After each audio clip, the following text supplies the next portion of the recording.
Morning, everybody. Hope you guys are having a fantastic day.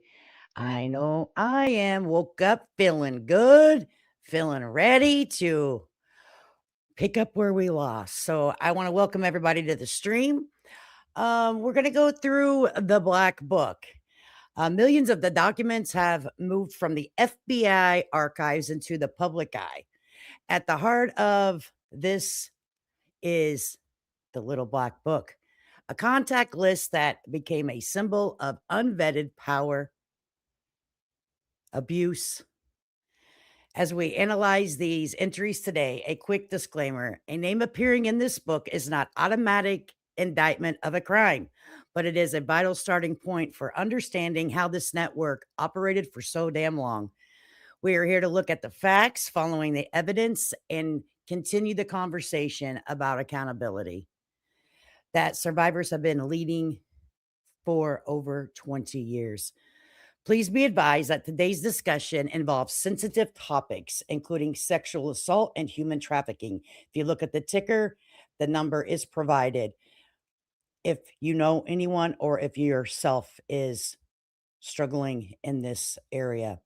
Let me clarify that the presence of the name in the Black Book, which contains over 1,000 entries, does not prove illegal activity, as it includes service providers and acquaintances alongside alleged associates.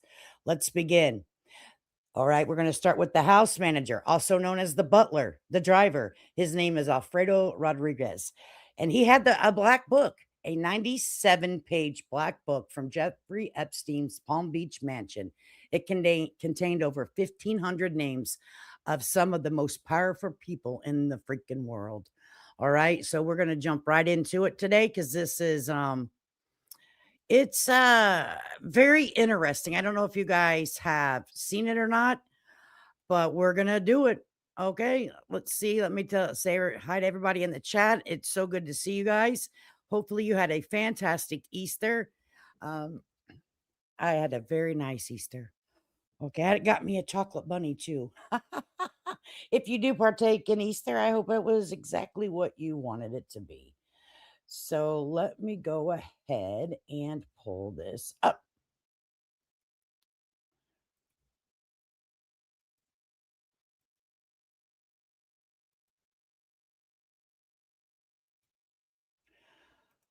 All right. I also, over the weekend, I am always looking for information. Um, so I have more stuff. Okay, I came across some good stuff. There's someone that I've been keeping my eye on. She's the goat. Okay, I'm not going to give you. I've spoke over her a little bit, but she's the goat of the Epstein file, the Epstein information. Okay, so that's the person that I go to for all the information. She's been covering this case for over 10 years. And she's the GOAT. But her and Katie Couric did an interview.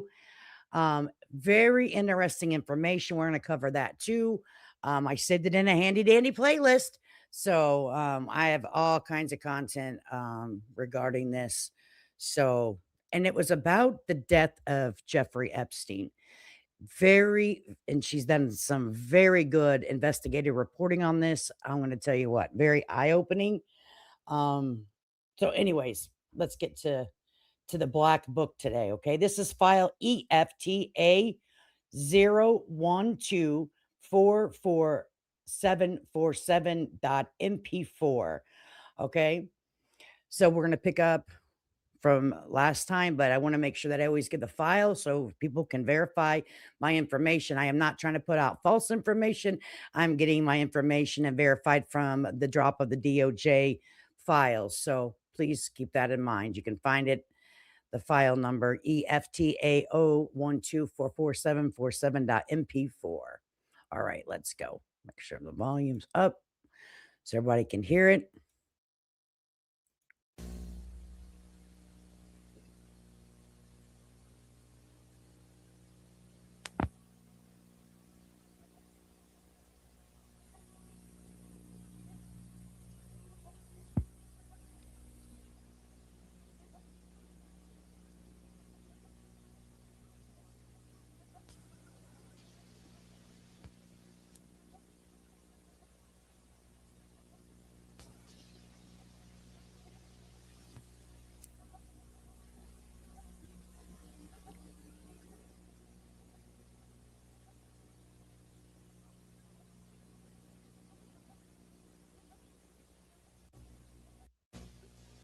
A lot of static here. Okay, here we go.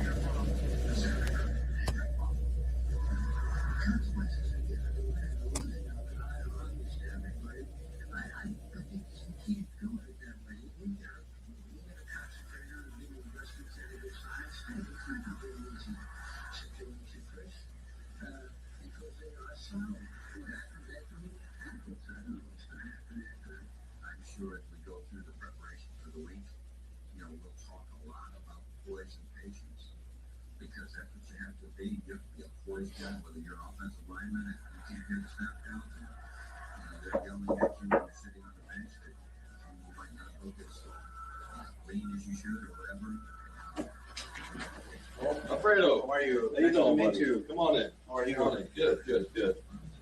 You have the documents? Yeah, I have it. I have a friend over there. I just want to see that you have everything, so we can. Absolutely, absolutely. You have friend right out here? Yeah, no, he's in the car. Okay, I just want to talk to you though. No. He's not gonna come in. I just. Okay. All right, let me grab it. I'll show you.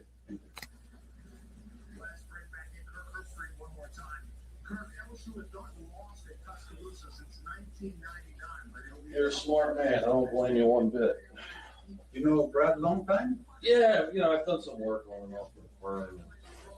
He's not my only client. Yeah, this is a very, very. So as you guys are going to notice, what's in the bag is money. Okay, is money. This is an FBI, an undercover FBI. Well, I wouldn't call him undercover. The guy knows who he's talking to. But this is an FBI agent sitting in the chair here. That's Alfredo, sitting closer to the door.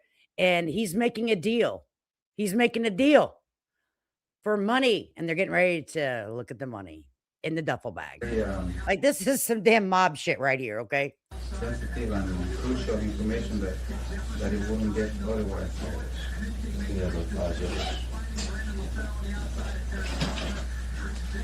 So here, we'll wrap it. I'll let you count it when we're all done. Okay. So I just want to see that. Yeah, that's all. There's thousands, under here's fives, next one's fives. I'll show you wrappers. Those are fives. And goes underneath, there's another one. Tens. Okay? I'm gonna give you this. I understand what I mean. I'm gonna give Give me you 1 second. Let me put this back before we talk. Okay.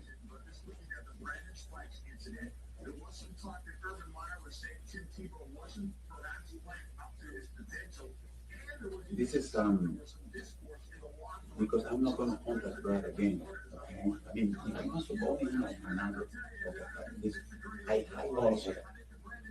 Good. I highlight in this book that I have access, crucial information. I put it in my handwriting. So, but of course, it's not my name, nothing there. But this is to help Brad. So you need to point these things to him. And also, I compile a list of the people, a list of the girls in the list that were going when I was household manager. Okay, but what I took my time to organize this with stickers and I see dates. Now, this book, it was Jeff Lipson Properties, but of course I'm the manager. I have all the cars they have to have, all these planes they were supposed to have this. So I'm not stealing anything. That was my tool of the trade. So this is the information that I'm giving to him, but you have to point that to Brad. I went out of my way to point it out who is who. Beyond that, I don't want them to call me, I wanted to remember this. If you want to write it down, this lady lawyer who was on my left next to Brad, she asked me if I know who was computer whiz. We used to have Citrix, all these properties all over the world. He used to be the only one having access to his computer. Probably before the FBI went to see how they took his hard drives, I don't know. But if you contact and they subpoena this guy, he has all the information. Do me a favor, go get the documents, bring them in here, we're gonna lay them out on the table, we're gonna look at everything. Okay. I've got questions from Brad I need to ask you. Okay. That way you don't ever have to worry about meeting Brad again, have to talk to Brad Okay. again. All right. We'll get that squared away, Good. okay? All right.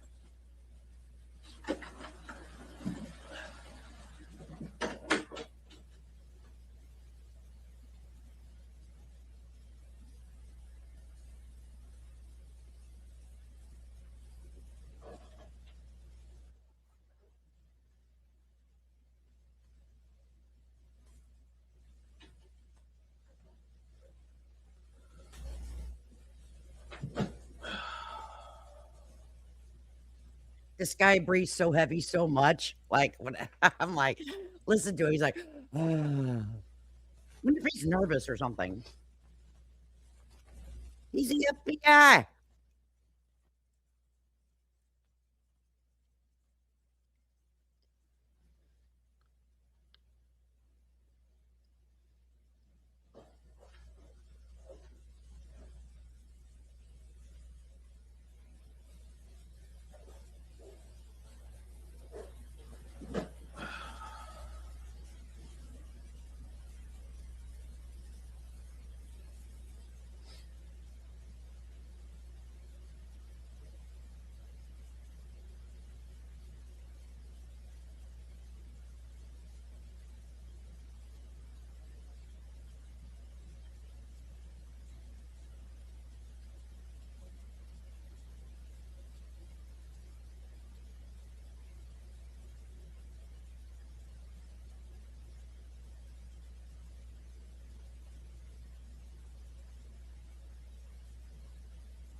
Come on, Bear.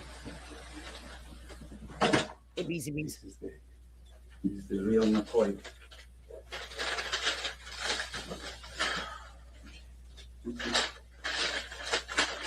This, they call it blunt all of this, okay? Did they burn this, is that what you said? Yeah, they make it this here. I get two because, and then I give one to Detective Ricardo, and he said he doesn't have it, but he probably, I don't know what it is, but anyway, here is all the, let me just highlight it. So for if you caught what he said that they burnt these. He just happened to have one with him. So I know that it's kind of hard to pick up and hear, but I have it on closed caption so you can read it. Um, but they burn it and he just happened to have one on him. Interesting. Brad is more interested in this massage story, all the phone numbers of the girls.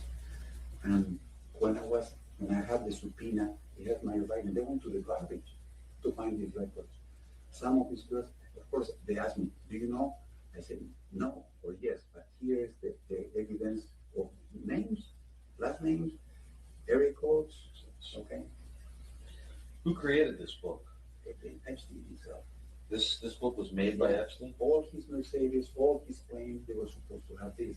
He made all of this disappear. So he had a copy of these for everywhere, Yeah. everywhere he Well, was. of course, he said, I don't have it.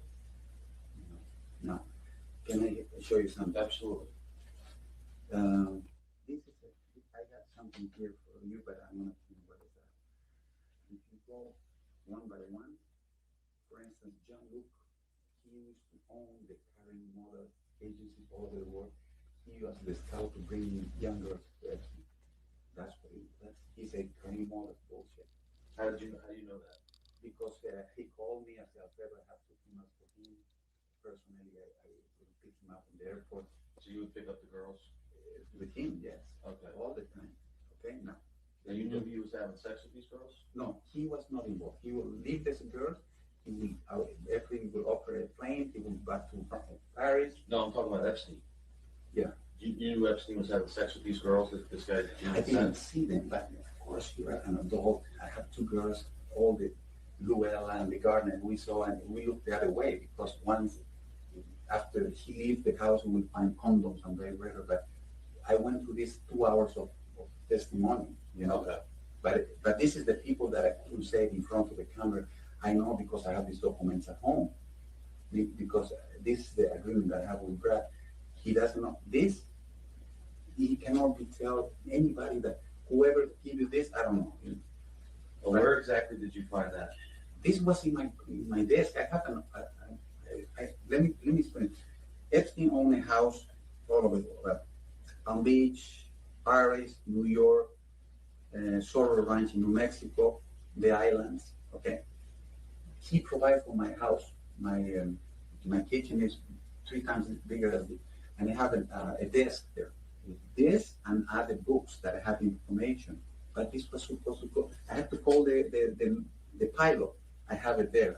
I agree. My computer, but just in case power failure. He was very organized. There was supposed to be this on every plane and everything. So How did, I mean, how did you keep that from getting destroyed? because, okay, good question. One day I took the Suburban, there were two Suburbans, identicals for the staff. One had OnStar, the other one didn't have it or something. And Epstein said, oh, Alfredo, you took the one I like, and he used the excuse because he probably knew that I knew a lot of things. So he let me go. He paid me 3 months after that, no problem, good recommendation, whatever it is, but he knew already that I didn't have a clue. Actually, that he was an investigation. He didn't investigate. Clue of that is that when the crew they show me when I was subpoenaed with Brad, they showed bank statements with my signature because I said, Alfredo, get me $30,000. Go to Colonial Bank, here's the cash. 20 times. My signature. They retrieve those from the bank and also the notes from the phone, from the garbage. The FBI was already telling him. I didn't know that. The FBI was telling you. The FBI was already involved with this. After the Palm Beach Police Department said we couldn't find anything about Epstein. Of course, Palm Beach was bought out or something. FBI got involved because these girls that came from out of state, from out of the country. So FBI got involved. So I saw them both. Palm Beach Police Department, they asked me to subpoena, and I said, how did you work? Yes, but they don't have nothing of this. Now, you were interviewed by the FBI? Yeah. And because I remember you telling me on the phone. How come you didn't tell them about that? No, because they didn't ask me. Do you have any phone He said, number? because they didn't ask me. So you lied to them, essentially. Yeah, because So my wife, he said so you lied to him. Now, this guy went to prison for obstruction of justice and lying. Spent more time in prison than Epstein did. Imagine that. Why? And then he later died. told me this. Look at this. Say, Alfredo, why don't you say to Brad, we're right now, let me explain this. We're just about to lose the house in Miami. And I said to Brad, listen, help me, and I provided with the key. Why can you provide me? You have this number? Yes, I do.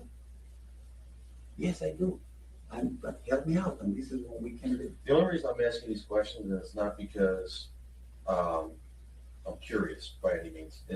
I have to verify that it's a lot of money in there, and that the money that I'm giving you, this stuff is real, and you didn't just go into a phone book and make up a bunch of names. You know what I mean? Yeah. Not that I don't trust you, No. but my job is to vet out any sort of. Well, this, you want to call some numbers? I don't know. You want to call some Okay, numbers? He okay. goes, you want to call Let me some go on numbers? and you will see how deep is this, okay? Yeah. Okay, so we have Jean-Luc Brunel. So here I have another thing. Her Highness Duchess of York. So here we go. Here are all of these names are going to blow your freaking mind. Okay, now we're not accusing anybody of being doing illegal activity, but imagine this guy has the whoa, girl.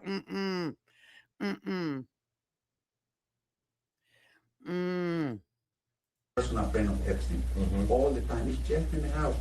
I don't think she was involved, but look who called to the house. It's in the papers with my Right. signature. Okay? All right. You will see a lot of important people here, but let me just show you the personal secretary of Epstein. Her address in New York, emails, all of this they asked me, you know, Quit redacting. Okay. Hey, DMJ. Ghislaine Maxwell was his former companion, a very powerful lady from England. She would go to the former Eastern countries in Europe and find girls for Epstein. And I knew that because I went with my wife. They used to have a computer so powerful, they used to have a water radiator to cool the computer because they used to download pictures like that so fast. I just got here. Duchess She of has York a is nice forget. press, I she don't has this know. and that. You saw that stuff? Yeah. A little bit On of computers stuff. and pictures of the girls? Mhm. Were they I- naked and stuff like that? Yeah, I testified that. You testified Yeah, that, I right? did. Yeah. Okay. That Brad knows about. But I couldn't prove that. That's why they need the guy that fixed the Citrix systems. He His lives in wife, Ohio. yep. I'm going to him. Okay. Ghislaine Maxwell. Okay. They asked me if I knew the guys who ran his state in Manhattan. I said, I know it's Joseph and Florina. I don't remember here. Joseph and Florina were a domestic managing couple for Ghislaine Maxwell. Okay, you can ask them. They're probably there. They're still there. There are a couple of Filipinos. Okay. Massage, California. I didn't personally knew that this girl was coming from California. These are the numbers. Okay, and different. Those are, let me see, those are California numbers. Yeah.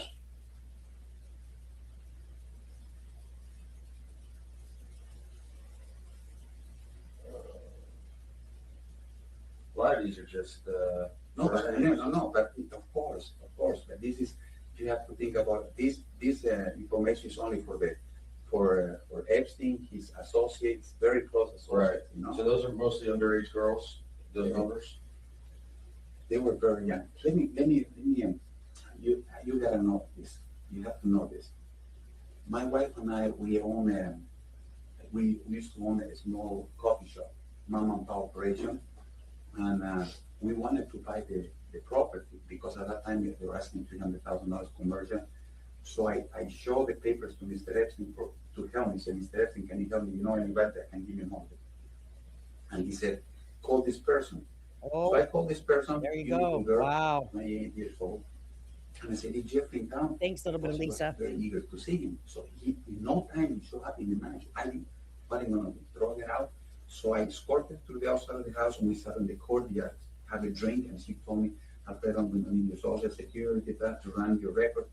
Okay, so we met for 10, 15 minutes. I was escorting out, and he saw her. And he said, hey, let's say, I don't know, Courtney or whatever it is. Hi, Jeffrey. I wish they would redact. redact. Okay, thank you, boom. See you. That. Mr. Epstein calls me. Alfredo, come to my office, please.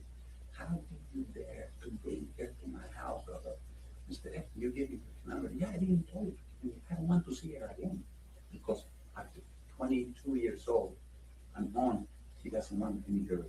He's diseased. He is diseased. He's sick. So you didn't the fact that she was there because she was an adult? Yes, exactly. Gotcha. So all the girls, all we used to have in the refrigerator was ice cream for the girls, cereal and skim milk. He said all he had in the refrigerator was cereal, skim milk, and ice cream for the girls. Everybody in the house. Now, of course, I was the boss, so I have to know these things. Sure. Okay. So massage Paris. Some of these they were in the house in Palm Beach. Okay, but there's the lawyers, they want to see connections between these phone numbers and some of these girls that they're suing, because they find these numbers, one of the biggest girls suing, they will say, oh my God, they put 1 and 2. Okay? Okay. Alberto Pinto is one of the most famous architects in the world. He designed his house in Paris.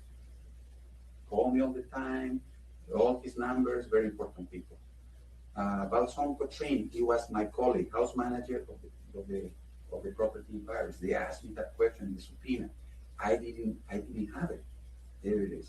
Okay, let me go on.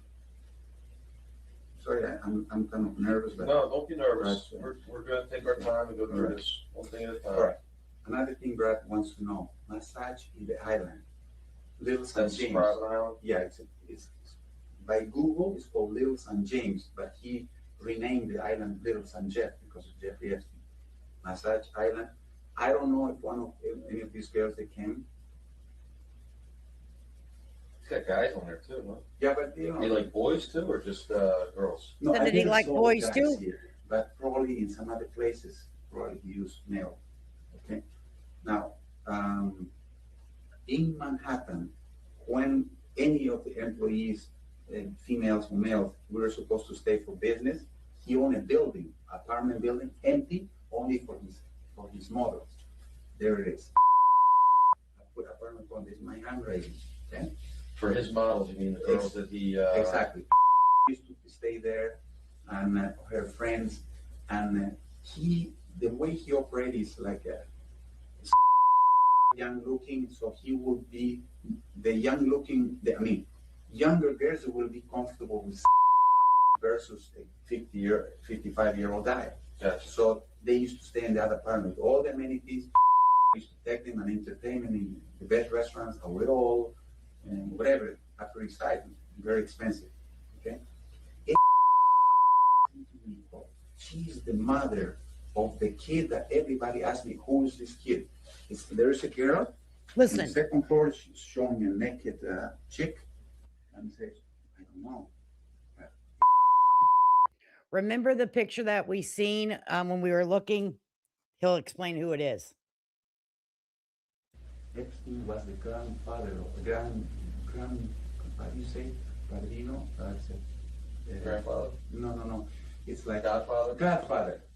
Epstein is the godfather of the, so he has these several pictures, and everybody's disgusted because they think that this guy is using his own kids to use pornography inside the house. Eva, very tall, she's in her mid 40s. She's still very attractive, married to a millionaire. She used to be in the house. Who is this guy? This is the Alfredo mother, former mother, and Rodriguez. the mother of the kid. DMJ, let me put on pause so I can find. This is file EFTA 001794446.mp4. Comes right from the Epstein doc dump. This is Alfredo Rodriguez. He's the quote house manager, butler, driver. This is one of the black books. I took him. Ehud Barak, former Prime Minister of Israel, he flew in a Gulfstream 3. The Secret Service was there a couple of nights. And I gotta tell you this. It was one of Epstein's girlfriend. He said, take to Miami and you kept the Mercedes for the weekend. Very good, Mr. Epstein, thank you. So You're welcome. He takes off, and the Secret Service said, Alfredo, they were all attracted by the girl. So I said, I opened the road for you. So we came 95 miles an hour from Palm Beach to Miami. That type of things, that was normal. I mean, if at that then I would say to somebody, I'm doing this, I say, yeah, sure, you're a liar. Right. Yes, girl. Fantastic things. Only because the girls. So Ehud Barak, very important guy. Here's another one. Michelle Campos was a secretary that he was disgruntled because he was fired for some other reason. You can have her as a witness. She will testify. Yes, Lisa. I put fired. What does she know about? Oh, she knows everything. She's Epstein has a personal secretary. Used to have Quit redacting it. and everything, but the secretary that knows everything, the big picture is she's Mr. Epstein. Okay? So if you call her, she will say, well, Leon Black used to call the house, the owner of Apollo Management. Big I don't know what year this was. Alan Dershowitz. They asked me, do you know Mr. Dershowitz? Yes, he was in the house. What kind of, he drink wine.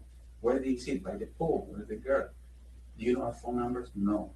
I know he said. Who asked you this? In court, in the deposition. Oh, okay. The attorney asked this. Yeah. Okay. The lady, there was a lady, she asked me, she was very interesting about Dershowitz, and I said, I don't know, because that particular moment I have to look for the reference to see, so, but anyway, here it is. I have his card. He was at the house several times. Epstein. Did you ever see these people doing anything bad at the house? No, Dershowitz, because let's say he used to go and take the son and has a glass of wine, the son, and upstairs it was hanky panky. He said upstairs was hanky panky. To be honest with you, I never seen him upstairs. All this thing around the pool, they were naked or topless, sometimes completely These naked. young girls? Yeah. You saw that with your own Oh eyes? yeah, that too. And everybody knows the neighbors. I'm going to give you a number for Joe Piscopo. He's like validation. Joe Piscopo? No, that's an actor. No, his name, the neighbor. He saw me doing a lot of times. Alfredo, again, the crazy naked girl. He's still employed at 3 witnesses. I have it here.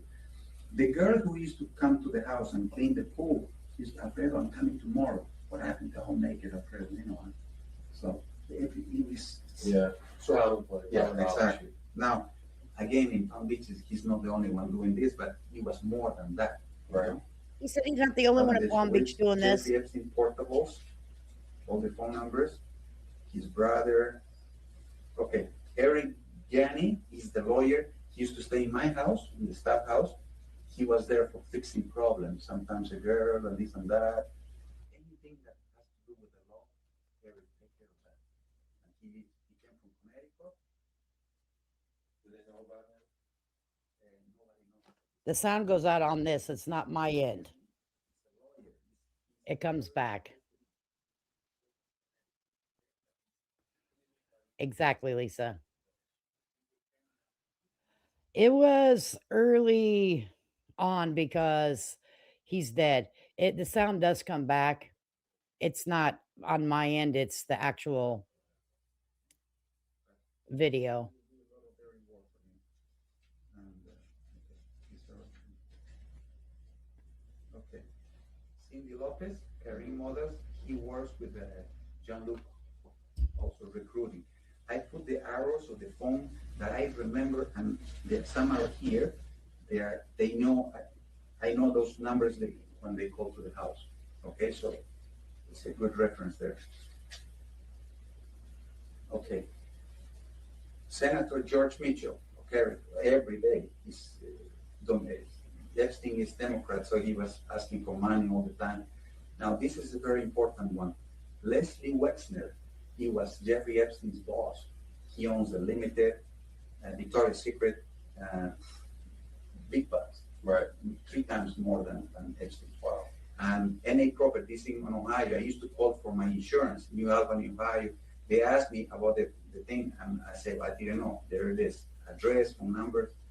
When you say they, you gotta clarify, was this the lawyers, the other lawyers, lawyers. the FBI? No, the FBI, no, the FBI didn't know nothing, nothing. The FBI just went through the files of Palm Beach Police Department, and they didn't subpoena me. We sit down in a coffee shop in Palm Beach, and we sit down there in a suit and tie, and a gentleman and a lady, college graduates, super educated people. Unbelievable they were. I couldn't, if they didn't tell you, they don't show you the ID, you cannot tell the FBI guys. Young guys, good looking. So they asked me the same thing. How long did you work there? And I said, well, you're asking the same questions at police, but Palm Beach Police Department. And they said to I me, believe it was well, now, 2009. this is in our hands because it's beyond state borders, because he knows he was So traveling. here, Exactly. I'll read this to you. So, what it says is Alfredo Rodriguez, the former house manager for Jeffrey Epstein, talked with and attempted to sell Epstein's little black book to an undercover FBI agent in 2009. On November 3rd, 2009, Rodriguez met with an undercover FBI agent, believing he was selling the contact book to a lawyer for $50,000. Rodriguez claimed the book was the Holy Grail containing names of powerful people, victims, and underage girls. He was arrested shortly after the meeting and later pleaded guilty to obstruction of justice for failing to turn over the document, serving an 18-month prison sentence. This occurred 2 years after the FBI originally demanded he turn over Epstein documents. Rodriguez passed away in 2014. So this was in 2009. Because bring her from Paris, from the island. As a matter of fact, I used to go to the international terminal when they came from the island instead of the other jet aviation. I believe that So, too, Mama Bear, There is, okay, in my But you opinion. had this book all the time. the whole time. I was supposed to have, let's say I'm on the road. This was my Bible, because Yeah, I don't you have the always computer had to with keep me. Now, How come they didn't take that away from you when they were burning all these okay. books? One Sunday, when my last time I was there, Mrs. Maxwell just bought a new Mercedes. Alfredo, can you take me that Mercedes, brand new, by two, was 66, 65. Can you take it to Miami to the private aviation on Northwest 36? Yeah, no problem, man. And thank you, blah, blah, blah, blah. They were trying to leave in good terms with me because they want to don't talk too much. So I took a couple of these with me. I said, there were so many, but they all, Yes. Now here I go to the main thing. This is the guy the computer guys that know Citrix. He used to fly in Epstein's or private or the commercial and fix the computers. Hey, Shavy. Okay, Tim Newcomb. Is this the guy that erased the hard drives? This is the guy. Okay. Okay. Nobody else was supposed to touch those computers. They have triple firewalls. And the phone company also had a special guy. I'm going to tell you who it was. I mean, the phone company at that time was, it's not Bell, it's a small company. But he was very particular of nobody else. I used to have the people, and they were filling this page, the contractors who was allowed to stay on Epstein property. John Cassidy, AC, and so on, you know. If you hire somebody, I would be fired in 2 seconds. But back to the computers, let's talk about this guy. Yeah. Did you ever see anything on those computers? Any Yeah, images of girls or exactly. I saw it. you saw? Remember, I told you that there was Ghislaine Maxwell had an office under the stairs next to the kitchen. There's the computer who was a radiator with water. First time in my life I saw that to keep it cool because they used to download pictures like this, just like that. What kind of pictures? Naked girls from Sweden, from Romania, from Czechoslovakia, from Brazil, from All Colombia. minors? All young girls? Very young, very young. Like when you say very young, how young are you talking? 16, 17. The teenagers, they have braces, most of them. Younger than that though? Yeah, yeah. Okay. And Now- this guy from Citrix, he erased all those images. I'm assuming. You're Because, yeah, because, Were you there when he came and did it? no, that was after my time. Okay. But this lady, attorney, asked me, do you know who's the guy fixing the computers? And I said, I don't remember his name. But he said it is. He's Lego. Good morning, Okay. Peachy. Good morning, Diet Pepsi. So, okay, this one, my head spins every time I A lot of open it. information, Alfredo. It's going to take me a few minutes. Where was I? We heard Citrix was the last thing we Yeah, heard. exactly. Where's Citrix? Okay, where County? For George Smith. Okay, Citrix. Okay, it's labeled right there. Okay, Doug Shadow, the architect, he was in the house. He knew a lot of things about the house. He can be subpoenaed, and he was with me all the time. That's a simple guy, but you know. Right. Yeah, okay. And Caroline Stark, she used to call to the house. She was friend with some very young friends. I don't know what's their role, but I just happened to, when I was looking through this book, and I said, wait a minute, I took messages from so-and-so, they said friend of Carolina Stark, and underneath here says Krista's friend, okay? I'm pretty sure she can be a very important. Of course, Donald Trump, I know that they subpoenaed him. Larry Visosky was chief pilot, super nice guy. Mhm. I'm sorry it's between this, but he knew a lot of things. He would buy cars for Epstein. I agree. Sometimes in the absence of Epstein or his Alfredo, bring to Suburbans and one Mercedes. I'm going to close with the 727 inside the hangar. We're going to put a red carpet. We support that type of thing. Super guy. He lives in Singer Island. Now I know that they subpoenaed him and I said, we didn't know the ages and this and that. But okay, there it is. Abigail Westner, Leslie Westner's wife. Okay, all these numbers, they were, I'm pretty sure they are recorded in some way because he used to call almost every day, you know. Very powerful people, right? Here's in, I don't know, Colorado, London, Georgia. You know, this address is where they filmed Gone with the Wind. Hey, Native. Oh, really? Yeah, he bought that mansion. Leslie Westner, the Limited Inc. This is in Columbus, right? I don't have my glasses. White House. This is the real White House in Pennsylvania Avenue. Okay. Jeffrey Epstein's in New York. Okay. All his phone numbers. Okay. These persons they used to call constantly. I don't know what they were in the inner circle. They're doing dirty work for him. So I highlight those things for him for Brad. Lynn Fontanilla and Jojo Fontanilla, another couple from the Philippines. They run the house for Epstein. Okay. Okay. The one in New York? Yeah, and it says here, AKA, also known as Rosalind and Luciano. Okay. Tom Sawyer he fixed the phones. Nobody else. Telephones, Barbara White. Okay? Gotcha. Massage, United Kingdom. Again, this is a different house, but a different country, but I'm pretty sure some of these, they will find connections with the girls. Ghislaine Maxwell, phone numbers and address in London. Okay, Palm Beach, 140, and I have more here. All these girls, 60% of these phones are in the lawsuits right now. So it's very, if you show this in court, I don't know, they're gonna hurt me. 60% are, so there's 40, Yeah. you say 40% of those numbers are unknown to the police or to Nobody, because nobody attorneys. knows. Gotcha. Okay, and all these numbers, one way, at least twice, they contact El Brillo way. If you subpoena the records, you will put one-on-one. They call for, plus my taking the signature of a message and say, well, you've been in the house. It's hard to deny that. Okay, this was my private phone number. Okay, I could have heard of this. And Luella was my assistant. And this is the email that all the email used to get to this Palm Beach manager at earthlink.net. Okay. Michael and Sally, 8 people before me.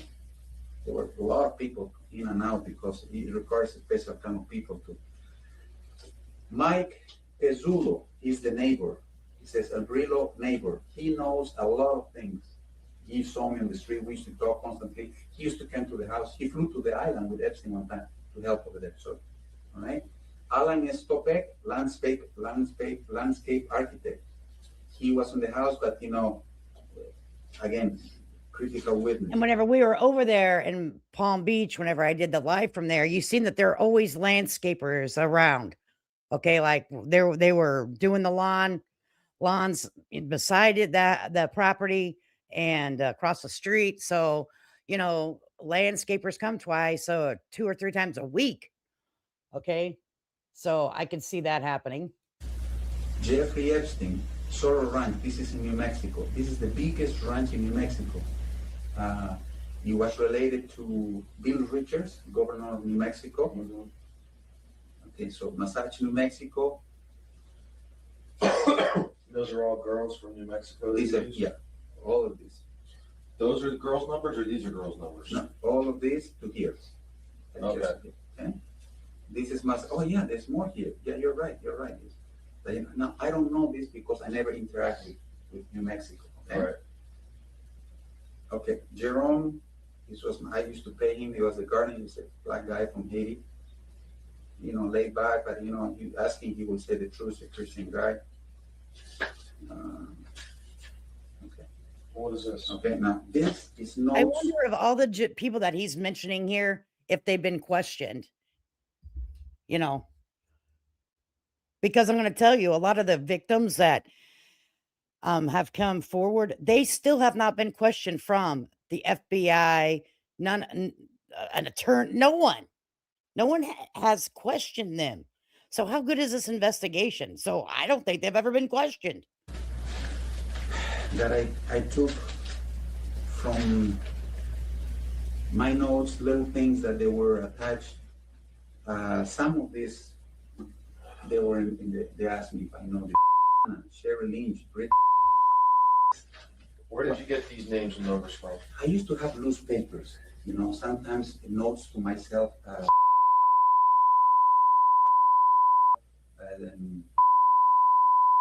Please pay $500.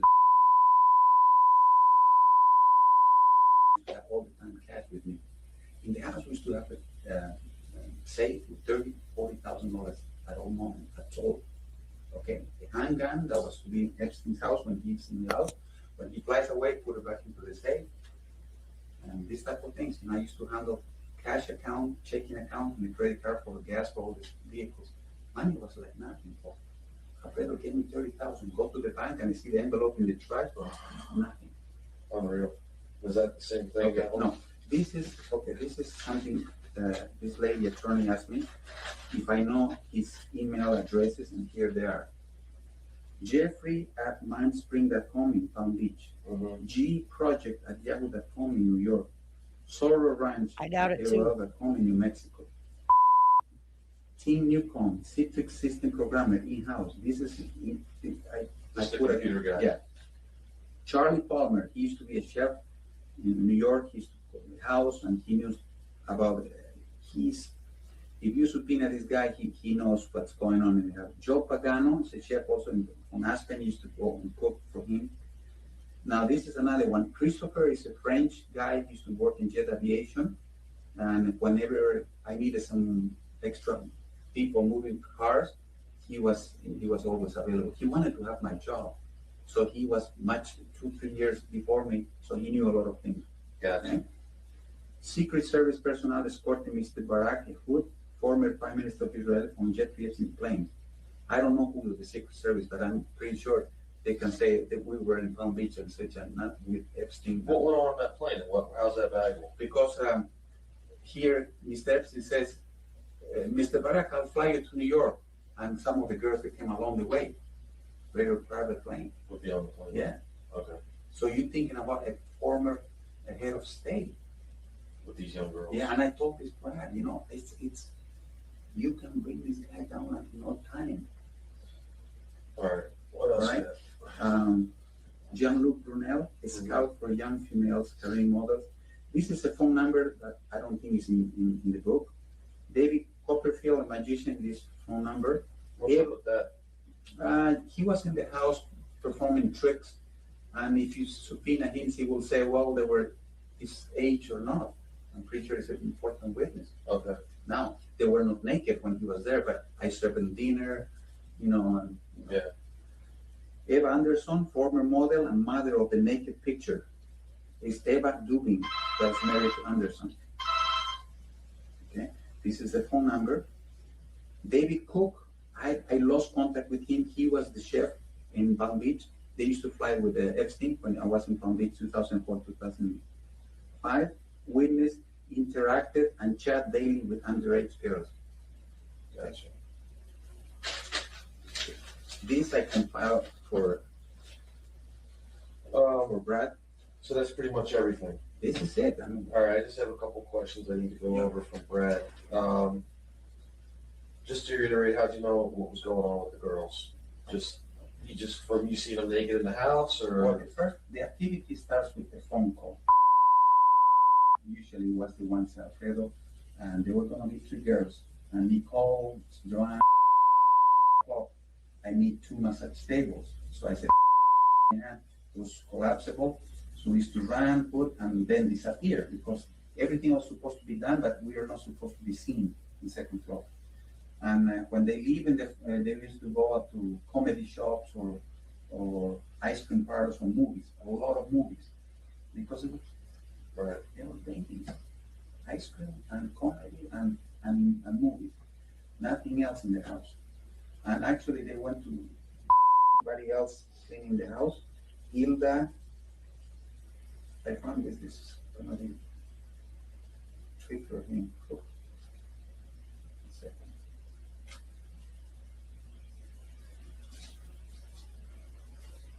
So when they leave, we used to know that the disarray, the vibrators, creamers on the floor, there's no massage there, I mean, sex toys, all So that. you used to see the sex toys and stuff like that?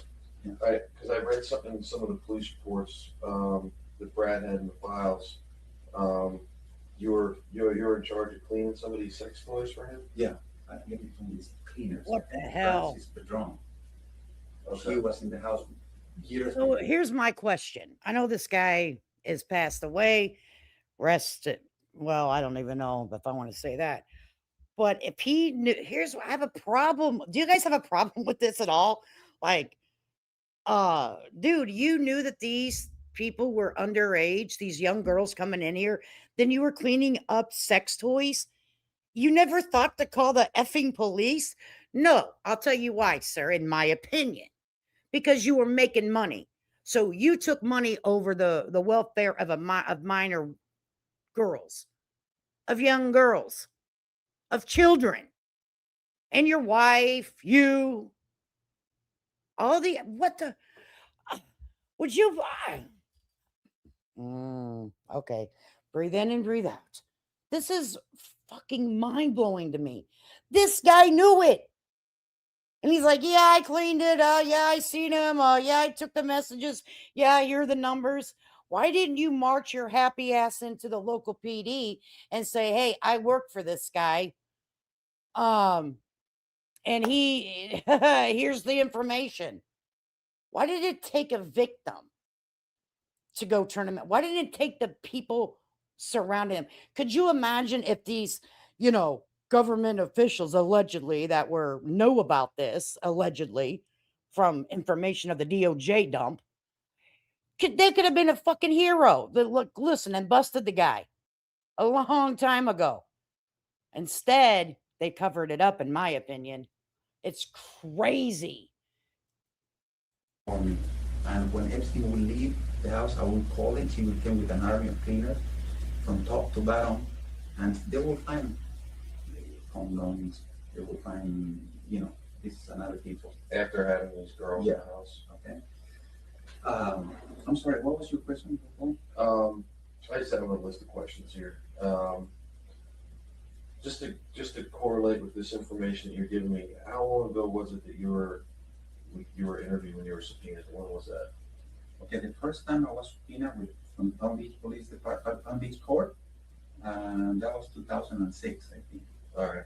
And what about the FBI? The FBI, a year after that. A year after Yeah, that. I was working for Mrs. Donahan.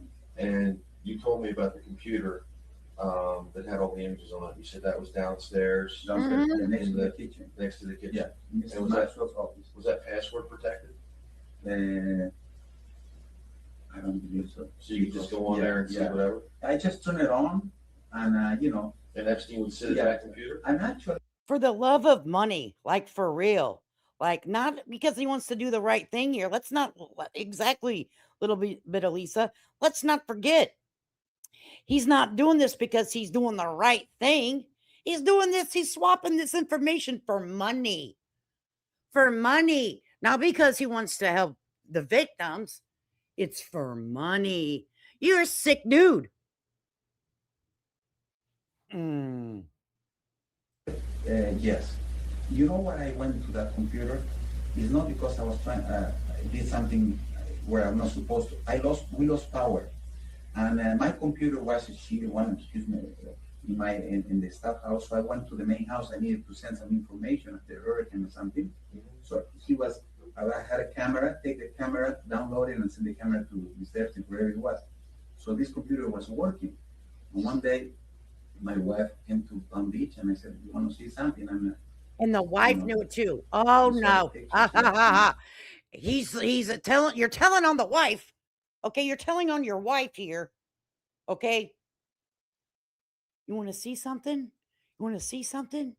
And she didn't run her ass. Let me tell you what. Someone come in here and tell me you want to see something on someone's computer and it's some shit like this. Let me tell you what. I'm going to beat my feet to the damn local police, and I'm going to tell them, and not for money, because it's the right thing to do. Unbelievable. Did you ever see any email addresses for the girls? I'm telling you. They are crawling those computers. If they had been wiped out by that guy, right? Who was, So something interesting here. Vicky, and there's a Virginia here, and his parents. Now, son, can you look mom and parents? yeah. These are very young girls. Hey, but you Why didn't do not anything parents? either, Oh, jackass. Circle that for me, will you? Oh, I just put that type of thing highlighted, but now you You want to can have a see that freaking on party. the Hey wife, come here and let's have some tea and look at this computer. Okay. Oh my God. Mm-mm. But he wasn't charged with anything either. He wasn't charged with looking at porn. He was charged for lying to the FBI. Circle it for me though, so I know. I do not So much understand stuff this. there, I do not yeah. understand this at all. I just don't understand and it. there's another one. You will see parents there that you come to think, mom, Amber, mom. And they told mom, I'm in school. Now, this is another one. Came to the house at 8:30 one night. I was coming from public with my groceries, and I saw a shitty car in the driveway, and I called the police. I went over there, and we came to the police, and I said, hello, police, let me see some ID. And I didn't know, they wrote a report, and the police, they said, these people are not Masons, and they're young people trying to get sex. And it says Carolina house. So he was already listed on Epstein's private book. Gotcha. Okay. Mm. I'm trying to see if there's another Virginia here. What's the last name you said? If you don't know, No, it doesn't ring a bell. I'm sorry. The only other question I have for you is, do you know if Epstein had any hidden cameras in the house? Yes. He did? Yeah. Where were the hidden cameras at? One Good question. in the garage, and one, this is his bed, and he used to have a alarm clock, and what was always the shutters that were closed. He was crazy about somebody peeking, and this would project the time on the wall at night, and in there was a camera. And what did he do with the videos? You don't know? No. But how did you know he had a video camera there? I saw it on the internet. The police discovered those cameras. Oh, really? All right. But you don't know where any of that stuff would be or anything. You know, if you contact the secrets guy, you can subpoena him and he cannot lie, because there's some records that they will stay even if you erase them. I know a computerized will say they're somewhere in the memory you can retrieve. Hopefully, Okay. There you go, little And bit of if Lisa. you I'm tell saying the the same truth, thing, you say, honey. yes, Yes, I was girl. supposed to be doing this and that. Anything else you think might be helpful that you didn't tell anybody about before? Call me. Okay, you know my phone number. But I would hate to be in court or they say, is this your handwriting, please? I don't know who's going to handle this, but it doesn't have my name. It's my writing, but just I just want to put this behind it and let's help each other. All right, let me get you your money, buddy. Okay. Here. Let me get you your money, Get buddy. you right there for now. Actually, what I would do is get you some pair of handcuffs.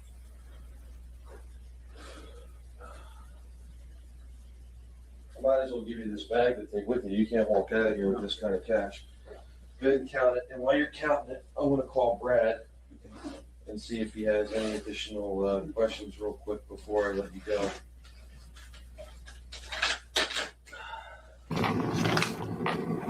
Unbelievable. And then this goes into Jeffrey Epstein and being questioned. Oh my God. So what do you guys think? Let's just do oh Lord Jesus help us all. I'm like, what the hell? All of these grown ass people knew about what was going on and they did not say a effing word. They freaking okay just kept their eyes closed because they did not care as long as they were making monetary gain. They just shut their mouth. I'm sorry. You couldn't pay me enough to keep my mouth shut if I seen something like this carrying on. Intimidation. No, I'm going somewhere. I'm telling. Call me El Narco. I'm narking your ass out. I am, especially whenever it comes to the children. This ain't right. This is not right. I'm sorry. This shit pisses me off. Like really, it really makes me very angry that so many people participated and didn't say anything. I think the one of the videos I watched that said the mother watched JE have relation. No. Yeah. Yeah. Money mattered more to them, and that's disgusting. I would have been singing like they could have called me anything they want. I've been singing like a bird, honey. Hell yes, I would have. I would have been taking like I would be the bad one to be around. I would have been taking video. I would have been taking pictures of them doing stuff, and I would take that shit straight to the police. Okay? Right, I'm sure some may not have known for sure, but they should have been suspicions to start checking into things at least. Parents should realize when shit's up with their kids. Yep. Hey, hillbilly, good to see you. So, yeah, me too, like, mm-mm. So let's see if this is interesting. If not, we'll skip it. Let's see what else is in here. I think this may be his whole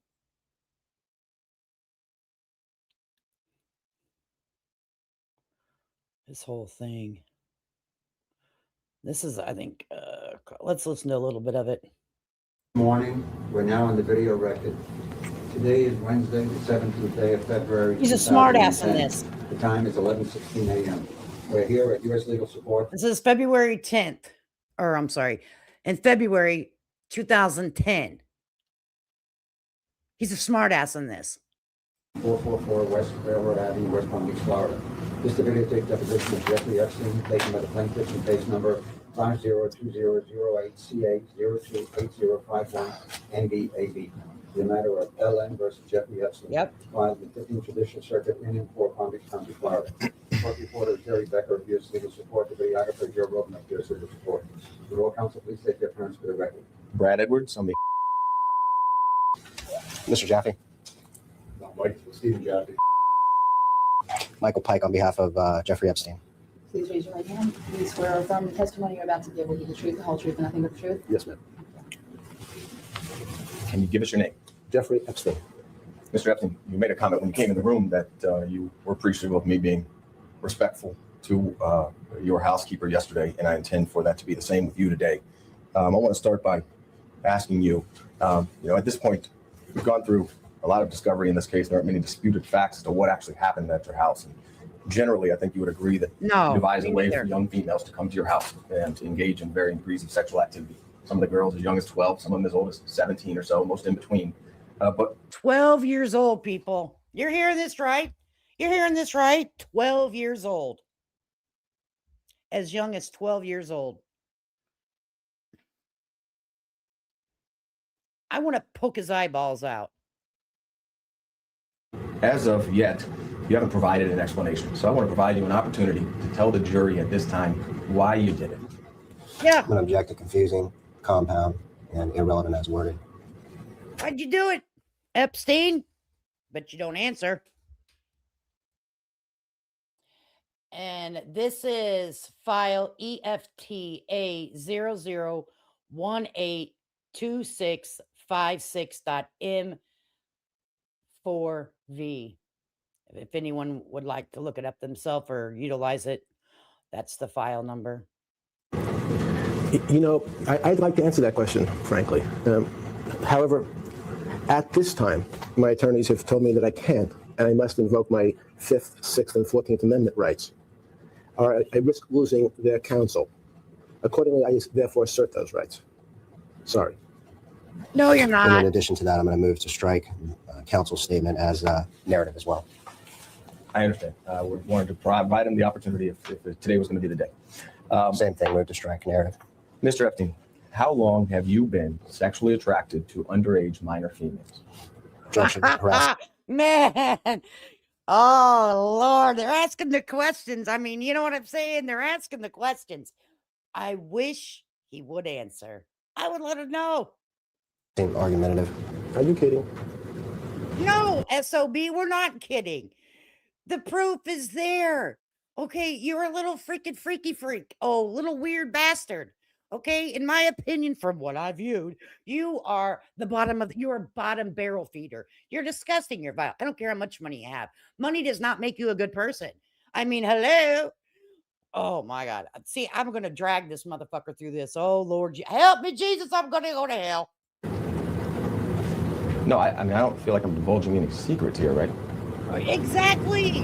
Move to strike. No, that's the question. I'd like to answer that question as well. Yeah, answer the motherfucker. Oh, okay. I gotta get me a cold drink. I'm gonna let this play. I'm gonna get me because I'm about to. I hear some boo fuckery like this. I get like, oh hell to the no, we ain't. We about to drag you. All your other questions today. However, I have to follow my attorney's advice. They have told me that I must invoke my 5th, 6th, and 14th Yeah. Amendment right to not answer those questions today or any questions relevant to this lawsuit. So accordingly, I'm going to assert those rights and under the Pussy. Constitution, it's guaranteed by the 5th, 6th, and 14th Amendment. Well, you can take your 5th, 6th, and 14th Amendment and shove it up your ass sideways, chicken shit. Hey, you're out here. You flying people from coast to coast to give you massages, minor kids, little girls. But you can't get up here and say why you do your little sick, perverted shit. You are a wimp. You are a parasite. Okay. Would you consider yourself addicted to sex with minor females? Same objections. Yeah, we Mr. did. Edwards, I want to be very respectful. And No, you as the don't. current U.S. attorney has described your law firm as a criminal enterprise and part of one of the largest frauds in Florida's history, it's been reported that your firm has fabricated multiple cases against me in order to fleece unsuspecting investors out of millions and millions of dollars. So unfortunately, at this time, though I'd like to answer that question, our advice. Look at this narcissistic piece of shit. He's talking about these people and they're in a criminal activity. Dude, you are transporting minors across state lines for sexual pleasure, you pervert. You were locked up until you, quote, quote, allegedly unalived yourself, which I don't fucking believe that shit. Okay. And you have the audacity, boy. Let me tell you, let me break your glasses for you and shove it up your ass. I hate this guy. I freaking hate this guy. And I don't really hate anyone, but this guy here, hate him. Don't like him. Mm-mm. Counsel, I'm going to have to refrain and assert my 5th, 6th, and 14th Amendment right. Can you then provide an explanation for what relevance that soliloquy of yours has to whether or not you engaged in sex acts with she was a minor? Objection. No, he cannot. Argumentative. Compound. Harassing. Mr. Pike, with all due respect, it wasn't my idea for him to give this speech about a former RRA law firm. I'm just asking him, elaborate on that. Counsel, I'm working with your follow-up question. So I'm objecting, and I'm objecting to form and stating the reasons on the record as to why the form is required to be objected to based upon your question. Will he elaborate on the relevance of that soliloquy to his touching when she was 13, 14, and 15 years old in a sexual manner? I'm going to object again. Argumentative, compound, harassing, and irrelevant as worded. You can answer. I'd like to answer. However, I'm going to have to assert my 5th Amendment, 6th Amendment, 14th Amendment right as advised by my counsel. Otherwise, I risk losing their advice. No, he ain't. He's Mr. not Epstein, even nervous. have you ever been diagnosed with a sex addiction to minors by a psychologist? Well, if you haven't, I'm diagnosing you now. I'm diagnosing you with perversion to the 10th degree. Okay? Like, you are sick. In my opinion, you are disgusting. You are, yes, you have. You are diagnosed with all of the things. Or other medical professional?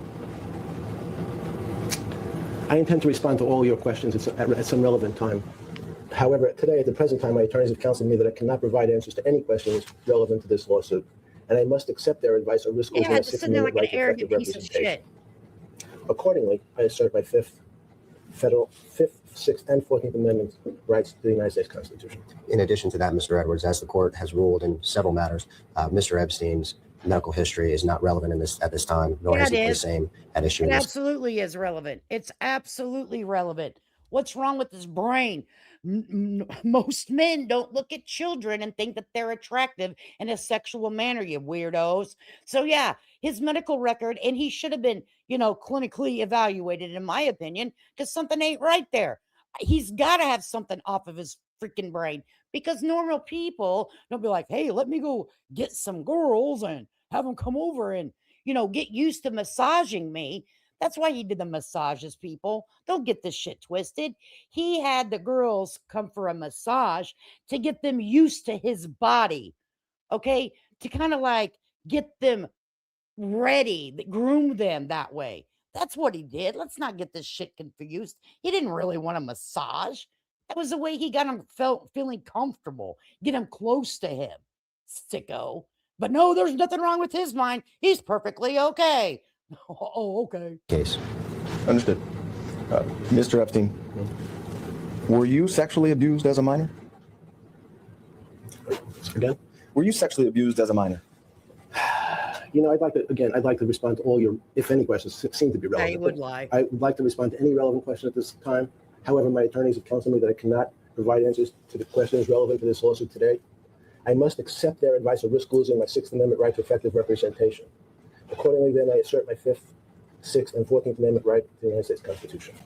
Isn't it true that you have engaged in some sexual interaction with hundreds of underage minor females in the last 10 years of your life?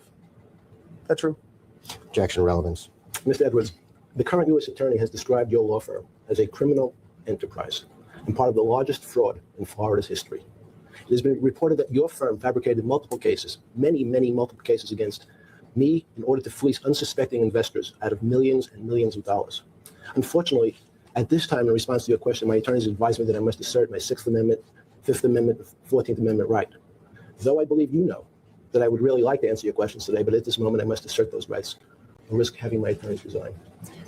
You're invoking your Fifth Amendment rights to each of these questions because you know that your answers will incriminate you and you feel that it will Absolutely. Bravo. Yes. Yes, Mr. Attorney Man. result in you being prosecuted for these crimes. Isn't that Hell right? yeah. Objection, argumentative, harassing, and calls for a legal conclusion. No, in fact, the Supreme Court recently said that the Not Fifth Amendment sure. right is there to This protect is- the innocent. So that's the way I'd like to answer that. Are you actually telling the jury that you didn't commit the crimes that have been alleged against you by the various females that were underage when you engaged in sex with them? Are you telling the jury that right now? Objection, argumentative, harassing. I would like to respond to that question, as you know. However, at the present time, my attorneys have counseled me that I cannot provide answers to any questions relevant to this lawsuit, and I must accept their advice and risk losing my Sixth Amendment right to effective representation. Accordingly, I assert my Fifth, Sixth, and 14th Amendment right under the United States Constitution.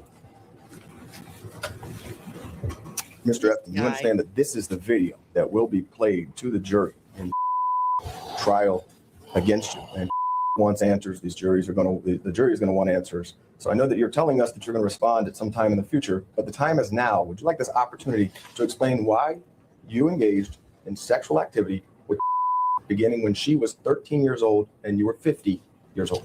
I'm going to object once again. We're getting way too argumentative with the questioning. The questioning is compound, it's speculative, and it's also harassing. Whether or not this deposition video thereof is played in front of a jury is a question of fact, and it will be determined by a judge pursuant to a motion and limiting various portions thereof may or may not be played. So having placed those objections on the record, I'm going to instruct Mr. Epstein not to answer that question. Yeah, he's answer zero. Mr. Pike, I don't know if you watched the Yep. 13 hours of harassing questions to Ms. that she sometimes invoked her Fifth Amendment rights, and I understand the adverse inference that will be given. And she was made to answer these questions, and these exact same questions were asked of her. In fact, I'm using the phraseology from Mr. Loutier. I'm not trying to harass him. I'm simply asking him to explain to the jury, if you're saying that it didn't happen, say it didn't happen. If you're saying it did happen, explain to the jury why you did it. That's all we want to hear. I'm being respectful about this. In an effort to keep a clean record and be respectful to the co-reporter, rather than have a diatribe back and forth between you and myself, I'm going to move to strike your last statement as irrelevant. Let's move on. Mr. Epstein, is it true you were born January 20th, 1953? Yes, Where? New York, Where in New York? Brooklyn. Did you go to high school there? Yes, sir. Where? Lafayette. High school. After high school, did you attend college? Yes, sir. And where was that? New York, What college did you attend? Cooper Union. I'm sorry. Cooper Union. And did you get a degree from Cooper Union? No, sir. How many years were you in college? I believe 2. What did you study? Physics. And why did you leave college early? I intend to respond to all relevant questions regarding this lawsuit. Well, However, answer at the that present time, my question attorneys- because it makes you look like a putz. It makes people question every move you ever made in your entire life with 2 years of college, and now you're a master in finances. Okay, shit doesn't add up, does it, people? Self-made millionaires. I understand that, but this guy here, counsel me that I cannot provide answers to questions that may be relevant to this lawsuit. So accordingly, I assert my constitutional rights as guaranteed by the 5th, 6th, and 14th Amendment. By you invoking your Fifth Amendment rights as to why you left college, is it safe then to presume that that answer you believe would incriminate you in some way? Okay, I'm going to move to strike speculative, argumentative, harassing, calls for a legal conclusion. And I know exactly what you're trying to do here, Mr. Edwards, is lace the record with questions that would ultimately give you an adverse inference at any potential trial of this matter. So having put that on the record, I'm going to instruct him not to answer that question based upon his 5th, 6th, and 14th Amendment rights to the United States Constitution. With all due respect, you cannot invoke his Fifth Amendment rights. Your attorneys instructed me in that fashion, He can. and Tatum Miller had to do it herself. So I'd like to hear it from Mr. Epstein. Can we assume that by you invoking your Fifth Amendment rights as to why you left college early, that that answer you feel would incriminate you? Once again, move to strike for the same reasons. You can. I've already answered the question, but I'll restate the answer if need be, since I intend to respond and I'd like to respond to all your questions today. However, my counsel has advised me that I must take the 5th, 6th, and 14th Amendment right as under the U.S. Constitution. Wow, this After college, where were you employed? I'd like to respond to all your questions today. Wow. However, as advice to counsel, I intend to take the 5th, 6th, and 14th Amendment right as provided by the United States Constitution or risk losing my counsel's representation. Well, isn't it true that you were a teacher at the Dalton School in New York after right? college? Again, I would like to respond to all your questions. However, my attorneys have counseled me that I cannot provide answers to any questions today regarding this lawsuit. So I must accept their advice of risk losing my 6th Amendment right to effective representation. Accordingly, I assert my constitutional rights as guaranteed by the 5th, 6th, and 14th Amendment to the Constitution. Mr. Epstein, did you have sex with any underage students while teaching at the Dalton School? Could you repeat that? Yes. Did you have sex with any underage students while teaching at the Dalton School in New York? Mr. Edwards, your firm has been described by the U.S. Attorney as one of the largest, as a criminal enterprise, perpetrating one of the largest frauds in Florida's history. It has been reported that your firm fabricated multiple cases against me and others in order to fleece unsuspecting investors out of millions and millions of dollars. Unfortunately, at this time, in response to your question, my attorneys have advised me that I must assert my 6th Amendment, 5th Amendment, and 14th Amendment rights. Though I believe I'd really like to answer your questions, but at this moment, I must assert those rights by having my attorneys resign. Mr. Pike, I think you know that he has a couple options here. He can answer questions or he can invoke his Fifth Amendment rights. This non-responsive verbiage regarding the RRA law firm is not one of the options. It's inappropriate in a deposition, and I'd ask that you instruct your client not to obstruct this process any further. I'm not going to terminate the deposition. I want it to finish. But obviously, this is going to be the subject matter of some motion in the courts, and you know that the judges are not going to appreciate this. So I'd like it if we can just move this process along by eliminating that portion of his answer. I understand what he's saying. I get it, but that's not something responsive to any of these questions, and I think that you know it's inappropriate. I think the deponent is answering the questions. So if you believe that the responses are inappropriate, I feel that you can take it up with the court with the motion that you're speaking of, as you've done several times before.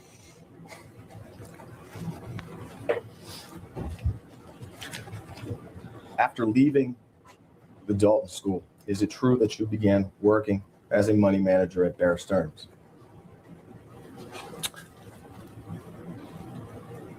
I intend to respond to all your questions regarding this lawsuit at some relevant time.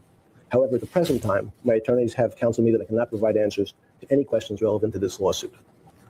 Since the U.S. Attorney has described your law firm as a criminal enterprise, Mr. Edwards, and a part of the largest fraud in Florida's history, I am going to assert my 6th Amendment, 5th Amendment, and 14th Amendment right as under the U.S. Constitution.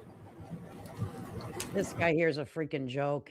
He doesn't answer any of the questions at all. Okay. It looks like at 1 o'clock, White House, Trump military news conference on Iran. So I don't know if you guys are interested in that. I don't think they already, did they already speak? Let's go ahead. I think they did. So let's go ahead and share this instead real quick. Maybe it's important information. I don't know. I don't take anything this joker says really, but that's my opinion. But bright and bright stars rule the perilous fight. For the ramparts we watch were Sorry to switch gears like that, but I kind of wanted to hear what they said real quick.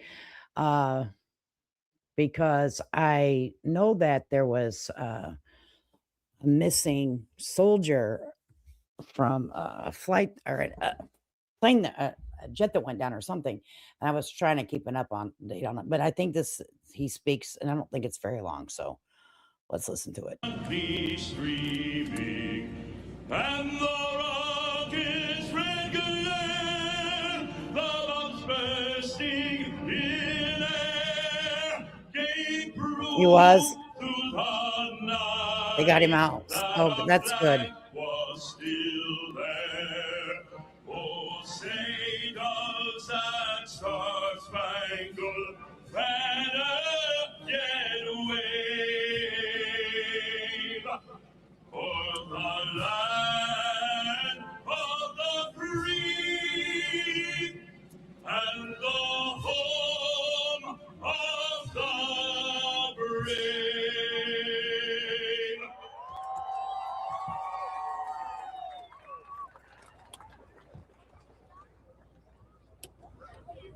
I didn't see it. Yeah, that's the thing.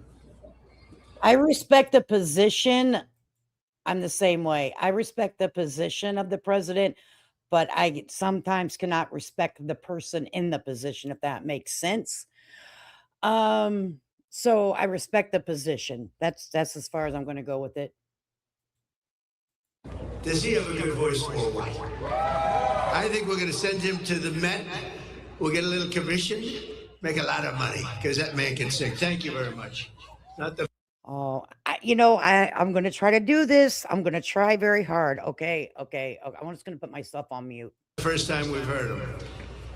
So today is a very special day. It's a day where we celebrate Jesus. It's a day where we celebrate religion. This was And yesterday. it's an honor to be the president of the United States. Our country is doing so well, like it has never done before. You'll see that very Have you seen the effing gas prices, sir?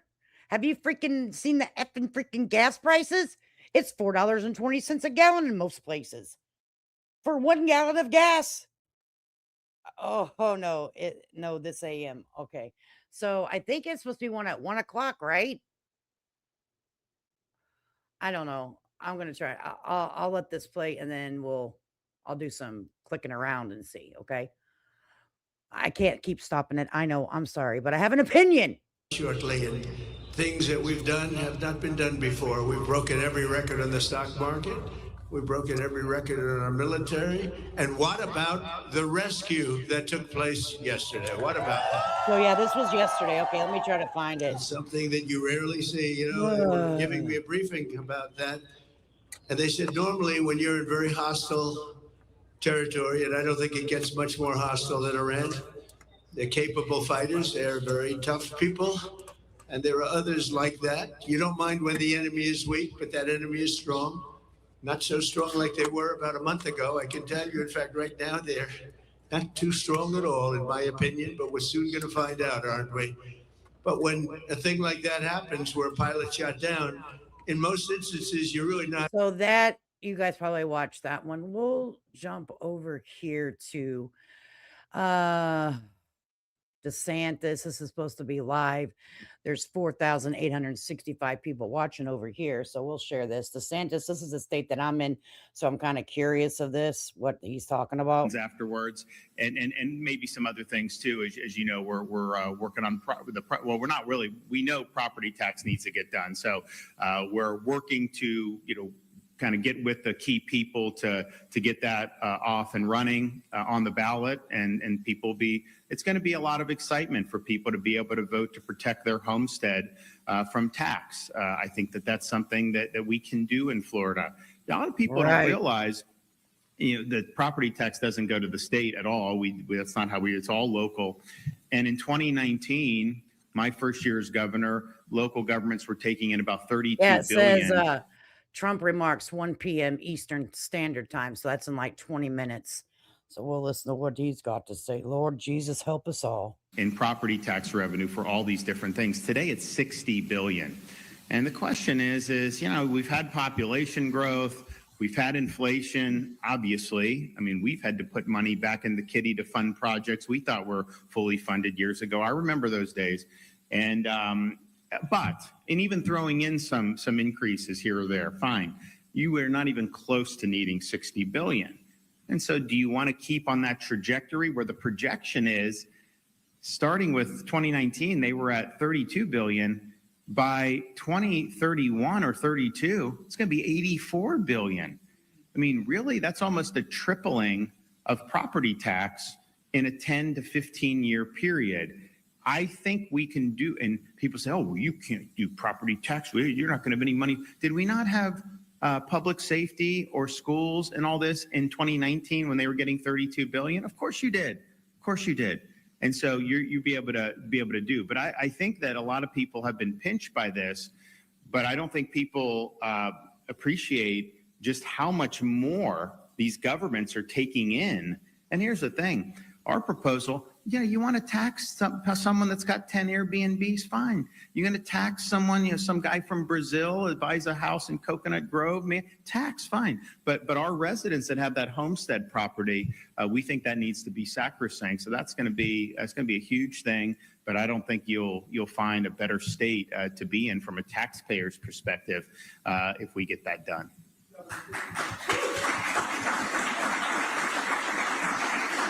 Here's what I think. I think if you're a politician, you should live on minimum wage, pay bills out of that minimum wage, just like everybody else here in the United States of America. Okay.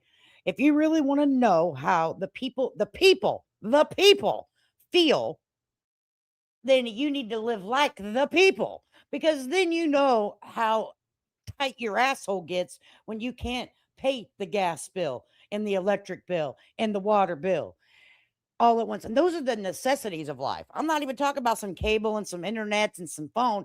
I'm talking about putting gas in the car, food on the table. You need to live like every average Joe out here, the majority of people, not the elite. Okay. And then we can sit down at my fucking dining room table and we can have a real conversation. But until you have the balls enough to sit and live on the income of the average American person and do it for 5 years, not 2 or 3 months now, motherfucker.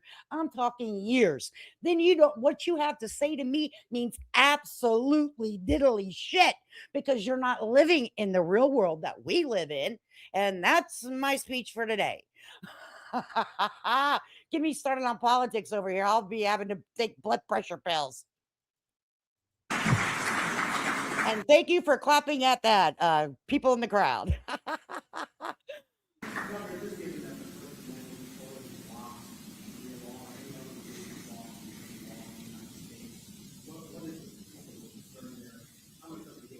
I can't hear a damn thing they're saying. Well, is there a danger in is Jim Boyd going to become Senate president and try to institute Sharia on Florida? Obviously not, right? But I think what you see this creep into different institutions. Like, look what's happened in Europe, like Britain. It is not, they're not being governed over through parliament and by Sharia, but you have no-go zones there. They have communities where they apply Sharia in the community. And so that's different than having a legislature enact it. Now, I think demographically, the goal of a lot of these groups in Europe is to eventually get to where they have sufficient numbers that they can impose it through the political process. And at that point, and that's the thing. I remember when I was in Iraq, we were supposed to, have a democracy and freedom in Iraq. And the thing is, you talk to these people on the ground, these were Sunni Arabs. Their view of freedom was Sharia. That's what they viewed freedom was. And so it's a totally different concept. But what I see happening in Europe, I see a migration, not to assimilate, but to displace the. Hey, DeSantis, you're in the state of Florida. I'm in the state of Florida half the year. You and I both know that there is a very clear cut, the have and have not in the state of Florida. Now, let's think about this. Let's break down who lives in the state of Florida. People that are Floridians, that lived here all their life. And then you have the people that retire. They're retired now with some money and they move to the state of Florida. Okay. So there's a very clear cut line of the have and have nots in the state of Florida. If you have ever come and visit the state of Florida, which is a beautiful, beautiful state, all right, it really is a beautiful state. But get into the heart of Florida and look around. It's very, very clear, very clear. Current cultures that are there. And so we obviously are not going to allow that to happen here in the state of Florida. But the bill also does a lot of other things involving institutions or group that are linked to any terrorist organization. And again, you can have these groups that may not be waging physical war type jihad. They may be waging a stealth jihad. They may be waging a financial jihad. To me, that's still jihad, and we've got to stop it. And this bill provides the structure to be able to do it. But I don't. So I think the threat is a little bit more nuanced than to just say all of a sudden we're going to wake up and the legislature is going to do that. That of course that won't happen anytime soon. But the more that we're able to do to protect against that, I think is going to benefit Floridians for many, many years. You know, they're talking about in like Texas doing these like massive housing developments that are governed by Sharia. That's a non-starter in Florida. That is not something that is going to work. So it's those types of things rather than just saying all of a sudden the Florida legislature is going to start to implement. But yeah, so this was good. And again, what we've done in Florida time and time again is we get ahead of things before other states are doing it. So this is probably the most robust action that's been taken anywhere in the country. But would you expect anything different from us? I mean, that's kind of what we do. Oh, you shouldn't don't worry about this.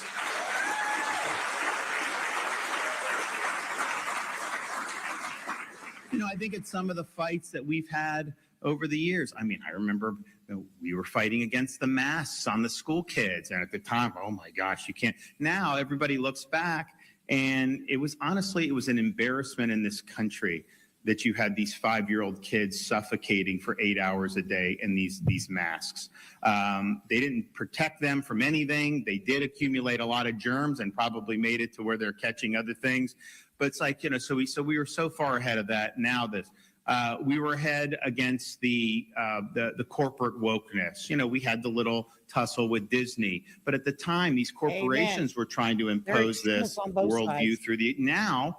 That doesn't happen in Florida. You don't see that anymore. So it's like, okay, had we not stepped up, who knows what would have ended up happening. You look at some of the curriculum in schools that we put our foot down on, trying to do indoctrination, particularly of the youth, on gender ideology and things.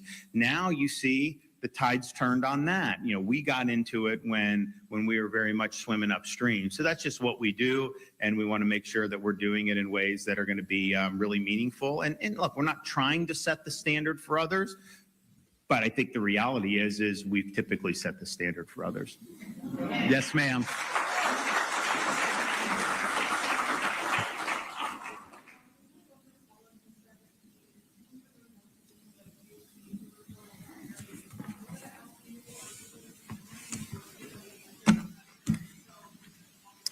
I think everybody knows that when I got something on my mind and I want to let people to know that people know. It's not like we're not going to be shy about anything about what we're doing. And so it's not, there's not going to be any type of mysteries. Like, you know, if I feel the need to do something, I do it.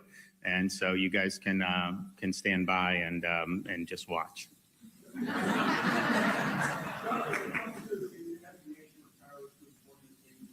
They are.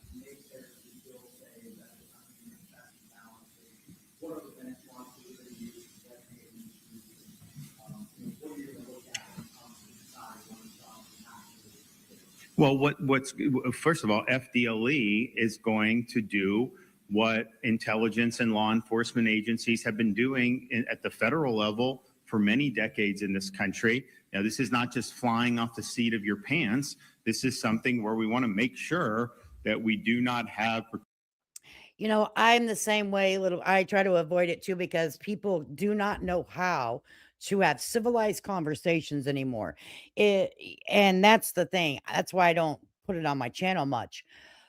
But I'm getting away from what I normally do because I'm tired of pussyfooting around my own beliefs. Everyone has a right to their to their own beliefs and their own feelings, and it's always expressed in my chat.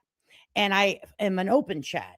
Okay, we are you know you guys come in and you say things, but I always feel like I have to ride on what's put, quote, quote, correct to say because I'm on a platform. Well, let me tell you, I'm over 50. I'm through menopause already over here. Okay. So for me, I feel like it's time for myself. I'm not doing myself any favor by not speaking how I feel. Okay. I don't do it all the time, but I also want to be informed of what's going on. By avoiding it and living in ignorance for me is going to probably not be good for me, but I understand it. Uh, but with this is, in the chat, just be respectful of each other's opinions because we are adults. Most of us are women. Okay, let's act like we're teaching our children a lesson here on how to communicate whenever you don't agree with things, and it should be all right. You know what I mean? Um, but I'm tired of not talking about things that interest me as well, because everyone wants me to be politically correct. Well, I mean, okay. I mean, maybe find someone else that likes to walk on eggshells and, maybe I'm just not the channel. Particularly state resources flowing to groups that are appendages of these designated terrorist organizations. And the federal government, under the Trump administration, has identified the Sunni Muslim Brotherhood. And I know that there's like, well, maybe they're not going to do Qatar. I don't know, like, kind of how that's landed. I can tell for us, we're whole hog. Sunni Muslim Brotherhood is a DTO. I try that to was be, what my executive order said. I would imagine that will be but ratified. I don't try to change anybody's point of view. That's the thing. If you have a right to your point of view, and I don't get aggressive about it, like, oh no, you have to think this way. If you don't think my way, then you're stupid. Oh no, no, no, no. I think people have such intelligent conversations if we would just listen sometimes and we could learn things from each other. But I'm so upset that the country has shut down you cannot sit two Republicans, two Democrats at the table and expect the dinner to go nice.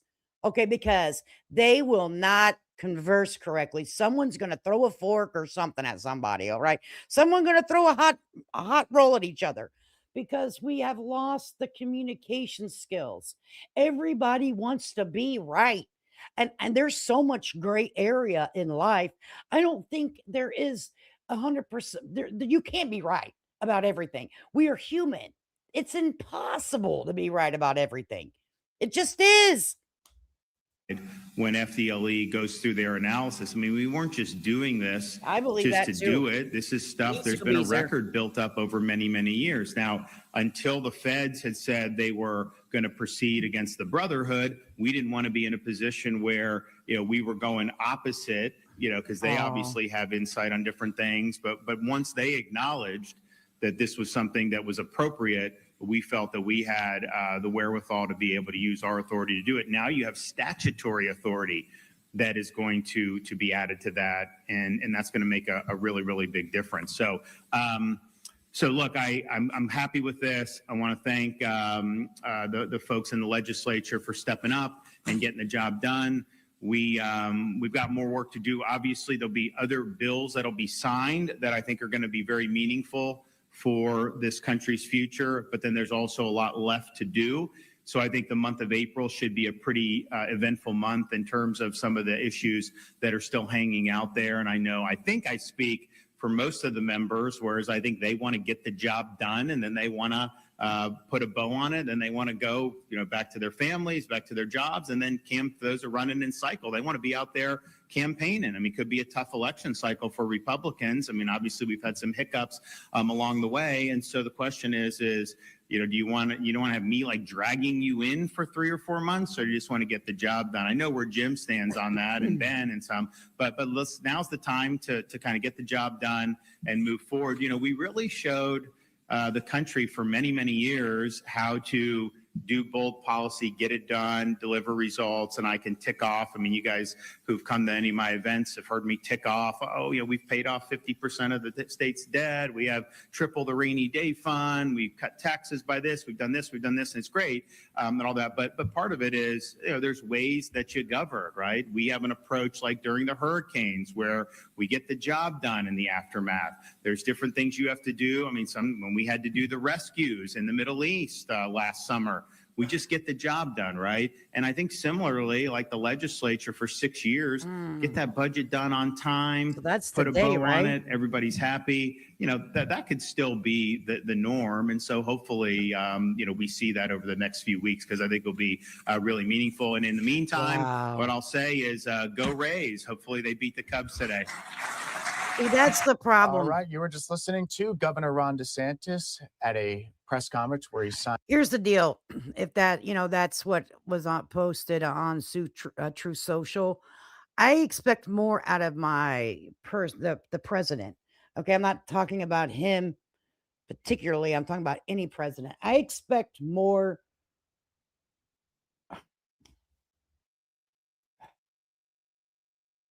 Just like I read whenever he said he was glad that there was someone that died he did not get along with, and they were part of like government or whatever. And he's like, I'm glad he's dead. I'm like, what the fuck? Did the president of the United States that represent all Americans? Here's the no, I'm gonna keep listening. Never mind. Don't say it. Just keep going. And a bill combating terrorism as well as Sharia law in the state of Florida. We got to go ahead and take our last break of the hour, but we'll be right back with more news after this. Stay with us. Okay.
I messed it up somehow. I think I put too much water in it.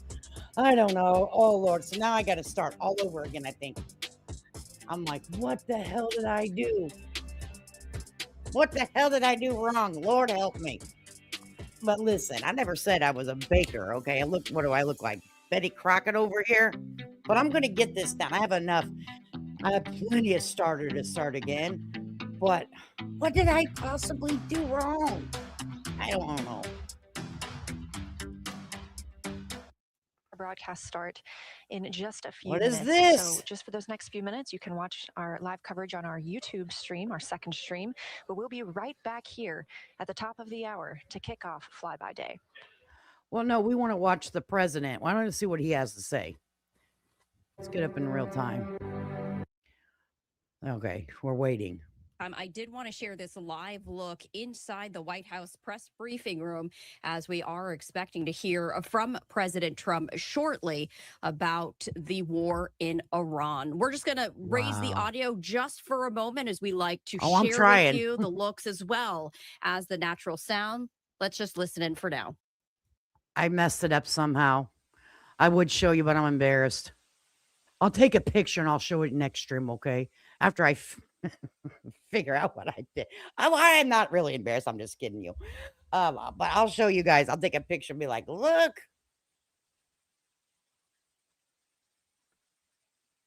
Bev said she got the Associated Press on. Waiting. All right, so I did want to share with you. You couldn't really hear much, but we do like to share that natural sound with you as the reporters are gathering inside the White Major House news press briefing conference. room as they await the arrival of President Trump. The He hell? is scheduled to speak at around 1 p.m. Eastern Well, time, he's so late. really in just the next I hate people number that are of late. minutes. I hate Meantime, it. just moments ago, the White House shared this social media post saying soon President Donald J. Trump holds a major news conference. Tune in live. You won't want to I miss hate that. I it. think And that we his were time is bringing no you more some valuable than the comments live American from people. President Trump from I the hate Easter people egg that are roll late. from I hate it. earlier today, where he did speak at length several times, in fact, about the conflict in Iran. This is another Okay, I got social it. media post, and actually, this is one of the photographs from the Got it. Easter egg roll saying, "Are you prepared to move the deadline back again?" President Trump was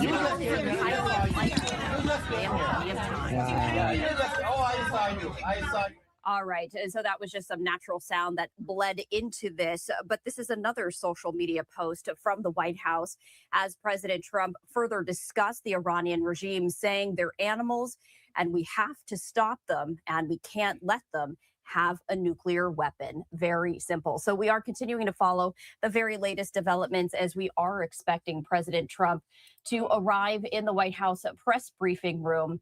And I did want to share this as well. The White House saying today, don't miss this, a major moment for America, 1 p.m. Eastern time, live on the White House social media channels.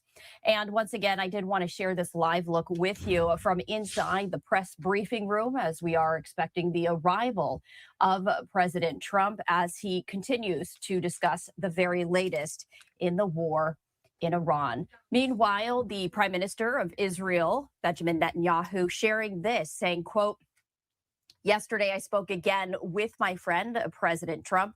I expressed our immense appreciation for the heroic rescue operation of that U.S. air crew member, and President Trump, for his part, thanked me for the assistance Israel provided in this mission." We are going to be bringing this live event to you as soon as President Trump arrives inside the White House press briefing room. But this is from the IDF, the Israel Defense Forces, saying struck the largest petrochemical complex in Iran, responsible for producing and exporting chemical materials for the manufacturing of explosives. With this strike, the IDF has now targeted Iran's two biggest petrochemical complexes, rendering more than 85% of Iran's petrochemical export capacity inoperable. The damage to this infrastructure will disrupt the regime's ability to produce essential components for the missile industry intended to target Israel and other countries in the Middle East. So another live look right here from inside the White House, a press briefing room. And we will be bringing you this event as soon as it gets underway. Meantime, we are continuing to cover a number of other live events, and that includes the upcoming moon flyby by the Artemis 2 crew. I'm Stephanie Quinn. Hey, We Peachy. appreciate you staying with us right here on Live Now from Fox. We were dipping into some of NASA's live coverage as we are just hours away from this truly historic event. They have now resumed their live coverage. So as we await President Trump's arrival inside the White Let me House tell you what press my briefing room, grandfather was a War II vet, and he said that war, when you go to war, is, well, I'm not going to say what he, God rest him. At the Apollo 13 record distance. You'll notice that we pause every time we hear communications to and from the crew. They are the stars for today. This afternoon, the crew will have their closest approach of the moon and will surpass the record. That record just mentioned of the furthest humans have ever flown, set by the Apollo 13 astronauts in 1970. I want to believe this is happening, but now I can't believe anything anymore. You're looking at a wanna live believe view this is inside happening. the Orion spacecraft and at our Artemis 2 crew members. They have just completed their post-sleep period, during which they conduct any hygiene and cabin setup for the day. But I have such They a also hard had a time chance to believing eat anything breakfast before we got because into everyone's daily been lying to planning us for conference. years. The flight control team here in Mission Control Houston collecting information from all consoles around the room that we could relay up to the crew ahead of this monumental day. As you can see on your right, NASA astronaut Christina Cook taking a video of NASA astronaut Victor Glover. We expect to have great views of the crew throughout the day, as well as, of course, the moon. Girl. I mean, here's the deal. I would love to believe that the people like this guy right here, these We people expect right to here, surpass that Apollo distance aren't record in part of. 55 minutes and 50 seconds. We I are now really want to looking believe it's live true, at a but I camera just mounted I on have a one of hard the time. spacecraft's solar arrays pointed to our lunar Now, neighbor. let me explain something. I live not too We far. are I can see currently these just shuttles go up in the sky. 14,200 Like miles it away really from the does moon leave Earth. and I think, unless it's 247,672 like a miles fucking away illusion from like planet Earth. Disneyland. I see it. I see the trail. I see it all. But where it goes, I don't know. I don't know. Okay, but I want to believe, but I side eye everything now. You know what I mean? Show together about conspiracy. This actually, girl, are you putting a show together? I'm in. I want to watch. When is it? Drop the freaking date. I want to come and watch. Please let me come. Please invite me. Not up on panel. I mean, just invite me to the show. Carbon dioxide 2.3, oxygen, which has the alarm 26.3, 73.1 I want to believe it because 10.3 psi. I can't. And one follow-on question. We understand milestone words will be directly following the conference. Will that take the place of the PAO event, or will the PAO event still take place per the timeline? That was supposed to say Ghost and I are going to do a show about Good question, conspiracies Christina. together, but my phone is being The stupid. Dang it. milestone words that we exchange at the record distance at the end of the conference will take the place of the PAO timelined activity. So that'll be our moment to talk about this occasion. Did he start? Okay. And after that, there will be no more expected PAO. Planet and of the moon, and we expect many, many more. This because you send in 200 men to pick up one, and it's something that's usually not attempted as much as you want to attempt. And bad things happen to that one or two. And in this case, we did two, and it might not have been attempted before, but we did. And we had great talent. We got a little luck too, I would say. And thanks, Diet we were Pepsi. helped by a lot of people, a lot of great people. And it was an honor to be involved with it. It's very historic. This is a rescue that's very historic. It'll go down in the books. Late Thursday night, an American F-15 fighter jet went down deep inside enemy territory in Iran while participating in Operation Epic Fury, where we're doing unbelievably well, well at a level that nobody's ever seen before. The entire country can be taken out in one night, and that night might be tomorrow night. Oh, my God. Both members of the crew ejected from the aircraft and landed alive. On Iranian soil, I immediately was asked to make a decision. I ordered the U.S. Can I Armed see him? Forces to do whatever was Did you record necessary it? to bring our brave warriors back home. A risky decision. I mean, I'm because we saying, could have ended up with 100 either. dead as opposed to one or two. It's a hard decision to make. Okay. But in the United States military, we leave no American behind. We don't do it. Within hours, our armed forces deployed 21 military aircraft into hostile airspace, many flying at very low altitude, being shot by bullets. You bring rifles into play when you're going that low. Right. There are also certain advantages. And in broad daylight over Iran for 7 hours, at times facing very, very heavy enemy fire. We have a helicopter that's got a lot of bullets in it. It's amazing. We just realized how good those weapons are. Our machines are. Nobody has the equipment that we have, and nobody has the military that we have. Not even close. We're the most powerful military anywhere in the world by far. The flight crews and warfighters aboard those aircraft took extraordinary risks to rescue their fellow service members. This first wave of search and rescue forces successfully located the pilot of the F-15, and he was extracted from enemy territory by an HH-60 Jolly Green II helicopter fabulous machine as our warriors faced gunfire at very close range. It's amazing that when you look at the machinery, what happened, that nobody was even injured.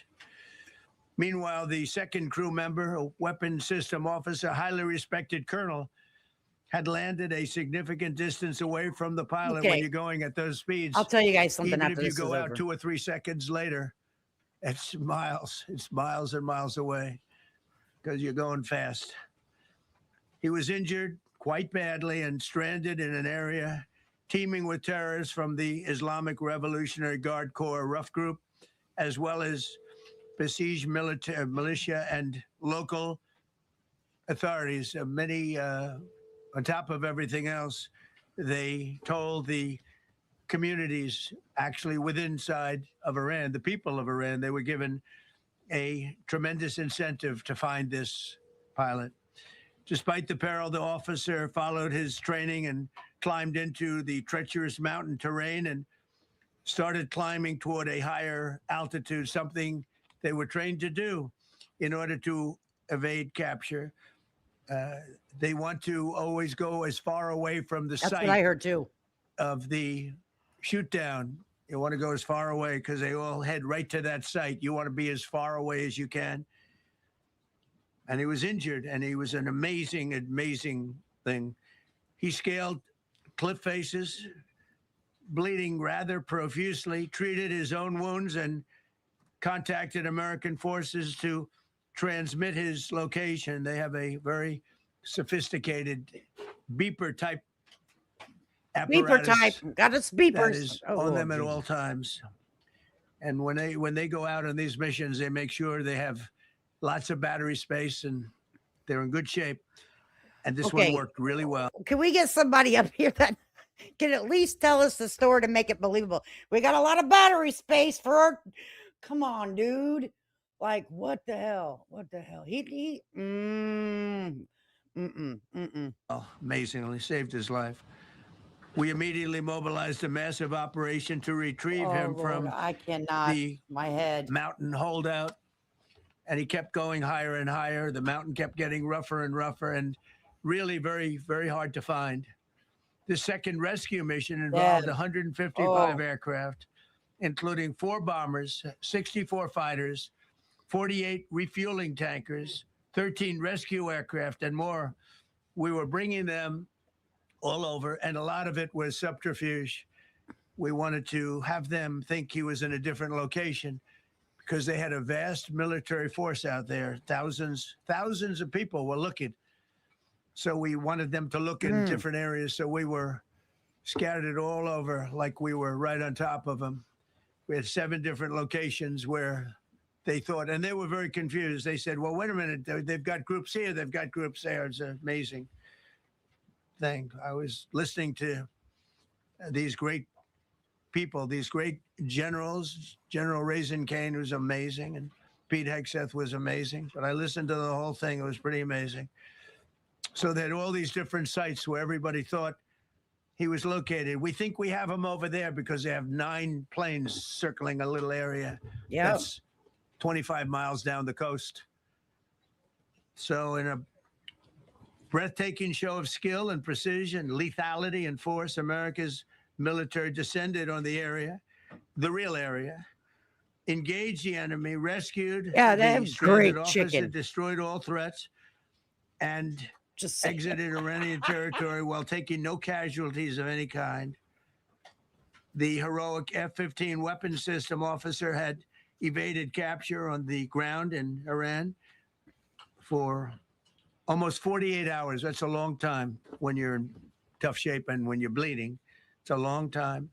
When we left, as you probably know, we had 2 large planes, pretty old planes. It carried a lot. We needed a lot more equipment going in than coming out, obviously, because going in, we needed to be able to scale mountains. And we had a lot of equipment. But the sand was sandy, wet sand. So we thought there may be a problem taking off because of the weight of the plane. And then we also had all the men jumping back onto the planes. And they got pretty well bogged down. And we had a contingency plan, which was unbelievable, where lighter, faster aircraft came in and they took them out. We blew up the old planes. We blew them up to smithereens because we had equipment on the planes that, frankly, we'd like to take, but I don't think it was worthwhile spending get to the another point. 4 hours there taking it off. So we didn't want anybody to have. We have the best equipment anywhere in the world. We didn't want anybody examining our anti-aircraft and other equipment. So these were large planes that were old and pretty old, and we blew them up. And we had faster, lighter planes come in, and they were able to land on the sand. We needed the bigger planes because we had so much equipment that we needed. We took 3 helicopters over there, which were very strongly used and couldn't have lived without them. They did, and they performed unbelievably well. And if you'd see it, you wouldn't believe it. They came off the plane, and these guys had them. The rotors were off. They rebuilt these helicopters in less than 10 minutes. And that was one of the more amazing things. These are helicopters, small, unbelievably powerful, but small, very small, so it can get into certain areas. And they got them off the plane, and they rebuilt all 3 of them in a matter of less than 10 minutes. It's pretty amazing what the genius of these people. Who would think that? You'd think it would take 5 days to build them. And in some companies, it would take 5 days, and they wouldn't do it well. But they served us well. As Commander-in-Chief, I never forget the extraordinary risk taken by the warriors that we send into battle and the genius. I mean, think of it, having a contingency of 3 planes waiting because we think the sand is so bad that we probably won't be able to take off. And the planes really got bogged. This was not much of a runway. This was a farm, not a runway. It's a farm, but it did the trick. But to have a contingency as opposed to having to wait 2 days, can you imagine right in the middle? This was central. This was right, you would call it central casting if you were doing a movie for location. And probably the toughest area of Iran where we'd be sitting there. So these planes came in, those pilots came in so fast and so quick and got out of there. Everybody got aboard and just got 15-minute intervals. One load out, one load out, one load out. It happened. And we were watching and we said, that's amazing. It's in many ways, I was almost more impressed by the contingency that we had than the fact that, if we would have had a runway or decent soil, but it was an amazing thing. But we thank God for every single one of them. And the talent, the genius is not even talent, it's genius. It's the whole ball game, every one of them. Now, if you look at what we did with Maduro, we went into a military compound, a massive, with thousands and thousands of soldiers, and within a matter of minutes, and he lived behind iron doors. There were steel doors, broke them down so quickly. And within almost minutes, he was in the back of these planes. It was a similar group. Incredible. We have incredibly talented people. And if the time comes, we move heaven and earth to bring them home safely. We're going to bring our people home safely.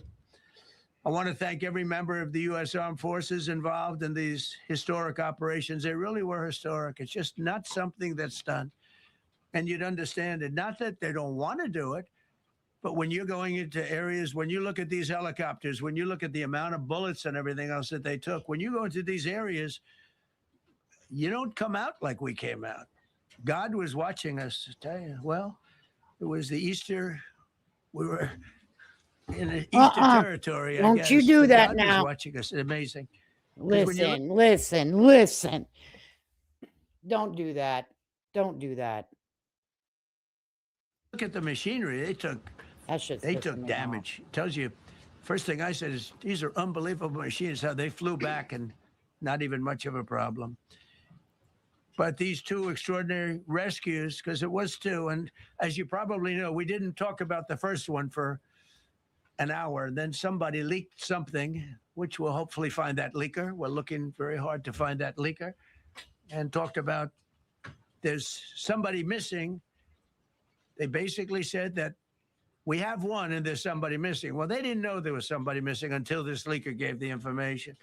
So whoever it was, we think we'll be able to find it out because we're going to go to the media company that released it, and we're going to say national security, give it up or go to jail. And we know who, and you know who we're talking about, because some things you can't do. I know, because that's when what I'm they waiting did for that, him to all of a talk about, sudden, Peachy. That's why I'm listening. the entire country of Okay? Iran knew that there was That's why I'm like, a pilot that was somewhere on their land that was fighting for his life. And it also made it much more difficult for the why we're pilots over and here. for the people going in to search for him. All of a sudden, they know that there's somebody out there. They see all these planes coming in. It became a much more difficult operation because a leaker leaked that we have one, we've rescued one, but there's another one out there that we're trying to get. So actually, the country, Iran, put out a major notice, you all saw it, offering a very big award for anybody that captures the pilot. So in addition to a hostile, very talented, very good, very evil military, we had millions of people trying to get an award. So when you add that to it, but we have to find that leaker because that's a sick person. Probably didn't realize the extent of how bad it was. I can't imagine that the person did, but we're going to find out. It's national security, and the person that did the story will go to jail if he doesn't say, and that doesn't last long. And I think everybody would understand it. They put this mission at great risk. They put that man at great risk, and they put the hundreds of people that went in looking for him. You could write him, Everyone Peachy. now It's knows okay. that we're going in. Listen, we're all adults here. You can write whatever you want to. We're all adults here. People can get offended or they don't have to get offended. They don't have to read them. If they don't like what people are saying, then they can block someone in the chat. You know what I mean? But I think that we have a right to express how we feel. And if we have to listen, if we have to accept how everyone else feels, then why can't people accept us how certain of us feel? And that's what I'm getting annoyed with. We can't express how we feel, but we have to accept how everybody else feels about everything else. But we have to keep our mouth shut because we're questioning things because things don't, 2 and 2 used to equal fucking 4 and it doesn't anymore. Okay? It's annoying as shit to me. Past 37 days, America's armed forces have carried Yeah, I out can't block the more mods. than 10,000 combat flights over Iran, unheard of, striking more than 13,000 targets. The F-15 we lost last week was the first manned aircraft downed by the enemy in this entire operation with thousands and thousands of flights. They got lucky. It was a lucky hit. You know, eventually you get lucky. But we got lucky too because we got both of them back. But it's a record that is unparalleled in the history of military air operations. Nobody's ever seen anything like it. It's such an honor to be involved with it. We were up late at night, and then we were waiting for those contingent planes to come in, and we say, come on, let's go, get in, because they're waiting out on this farm without a runway, with wet, crummy soil, sand, mostly sand, wet sand, and it eats planes alive. And we're waiting, and we're saying, I hope that one can land and take off.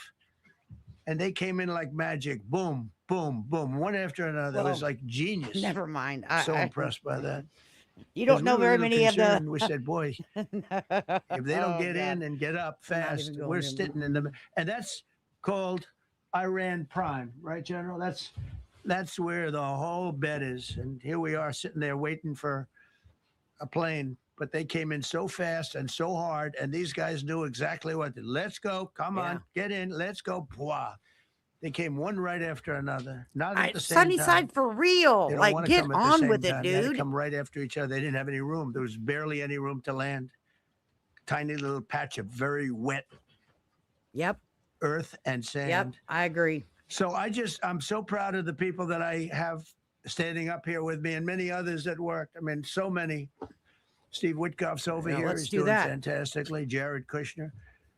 But the people that are here, the job they did is amazing. And I think I'm going to introduce the head of the CIA, and he is a man who he's central casting. Now Okay? you know he ain't the head of If the we cast CIA. a Well, movie, he he's may going to be. play the head of the CIA. Yeah, he's exactly. Thanks for fucking. He's gonna play the. You're gonna have your head man. Get out of here. Get the fuck out of here. John Ratcliffe. He did a phenomenal job that night. He did something that I don't know if you want to talk about it. If you want, you can. I'm not sure you're supposed to. I'm not going to talk about it. We But want to hear about what your he plans really, are the CIA tomorrow, was sir. very responsible for So we can have it finding on this a little record. speck. It's like they used So if you convince Fox to take this down and act like it never happened, we have it right here, fella. an expression on one of the shows. A general was talking about. It's like finding a needle in a haystack. Finding this pilot. Yeah. And the CIA was unbelievable. And you may, if you can, you'll talk. It might be classified, in which case I'd have to put him in jail if he talks about it. And I don't want to put him in jail. He doesn't deserve that. So, John, do you want to say a few words? No, we don't. I'd run. Thank you, Mr. President. It's a privilege to be here with you today For to the share love what we of can about this exceptional mission and to recognize the ingenuity and bravery of those who executed it, as well as the leadership and resolve of the president who ordered it. One thing that has been clear to me in this role is that the flawless military operations that the Department of War is known for are hostage to flawless intelligence. We saw that in the skies over Iran in Operation Midnight Hammer Right. last summer. We witnessed it in Venezuela during Operation Absolute Resolve. We've seen it against the cartels in the Western Hemisphere, and we're seeing it every day in Operation Epic Fury, including this mission to rescue an aviator buried deep behind enemy lines. Because it is the unique tradition of the U.S. Armed Forces that we leave no man or woman behind. Yep. This was a no-fail mission. That was the spirit in which the president put us to work, and we were determined not to let him down or our airmen down.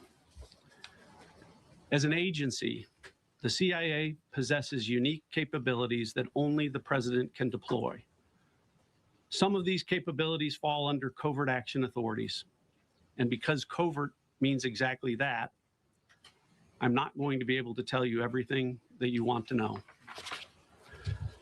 At the president's direction, we deployed both human assets and exquisite technologies that no other intelligence service in the world possesses to a daunting challenge, comparable to hunting for a single grain of sand in the middle of a desert. This was also a race against the clock, as it was critical that we locate the downed aviator as quickly as possible, while at the same time keeping our enemies misdirected.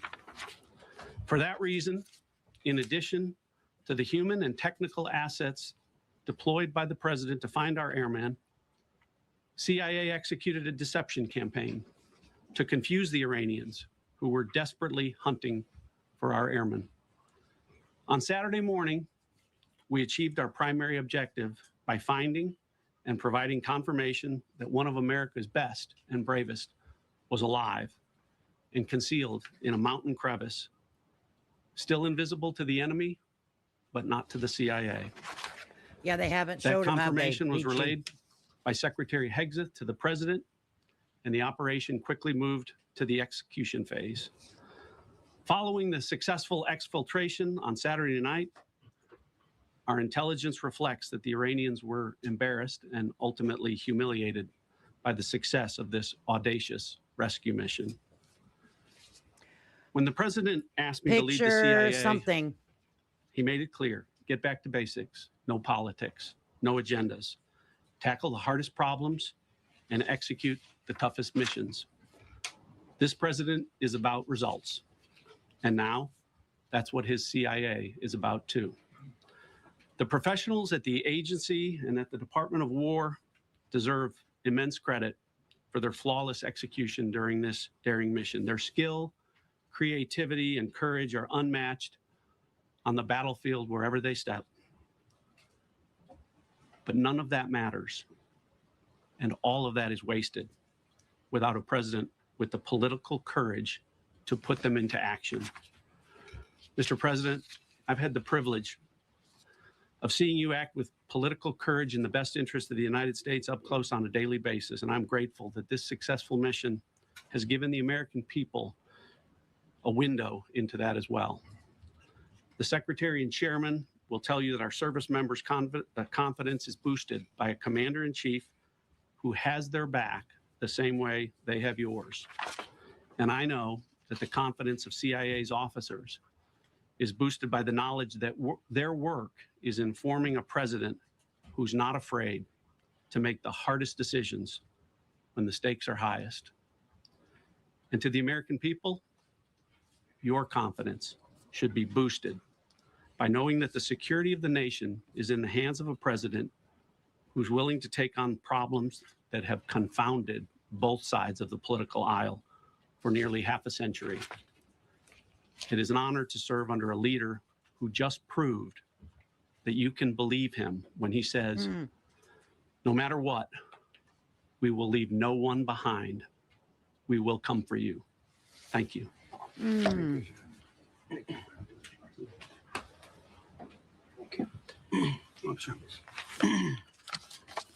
Well, John, thank you for the collaboration of the CIA as well. Incredible and ongoing partnership.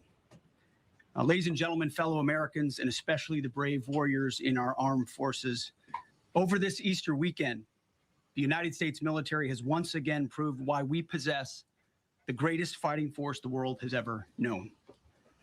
In two extraordinary combat search and rescue operations deep inside enemy territory in Iran, our warriors executed missions of breathtaking skill, courage, and precision. When our warriors are unleashed, as this president has allowed them to be, they are unstoppable. When American airmen were down behind enemy lines, our forces and our president did not hesitate. Special operators supported by elite air crews and intelligence professionals moved swiftly and decisively into treacherous mountain terrain under the constant threat of Iranian forces closing in. Ultimately, it was an impotent Iranian threat. And today, as the CIA director mentioned, Iran's military, and we know this, is I need to see embarrassed live and footage. humiliated, and they should be.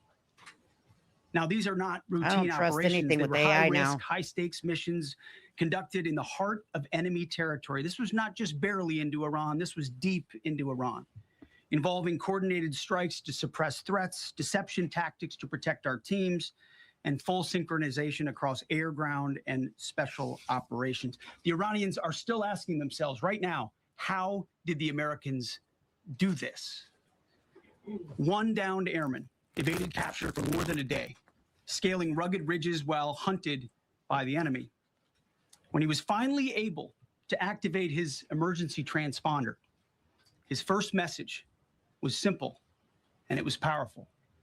He sent a message, God is good.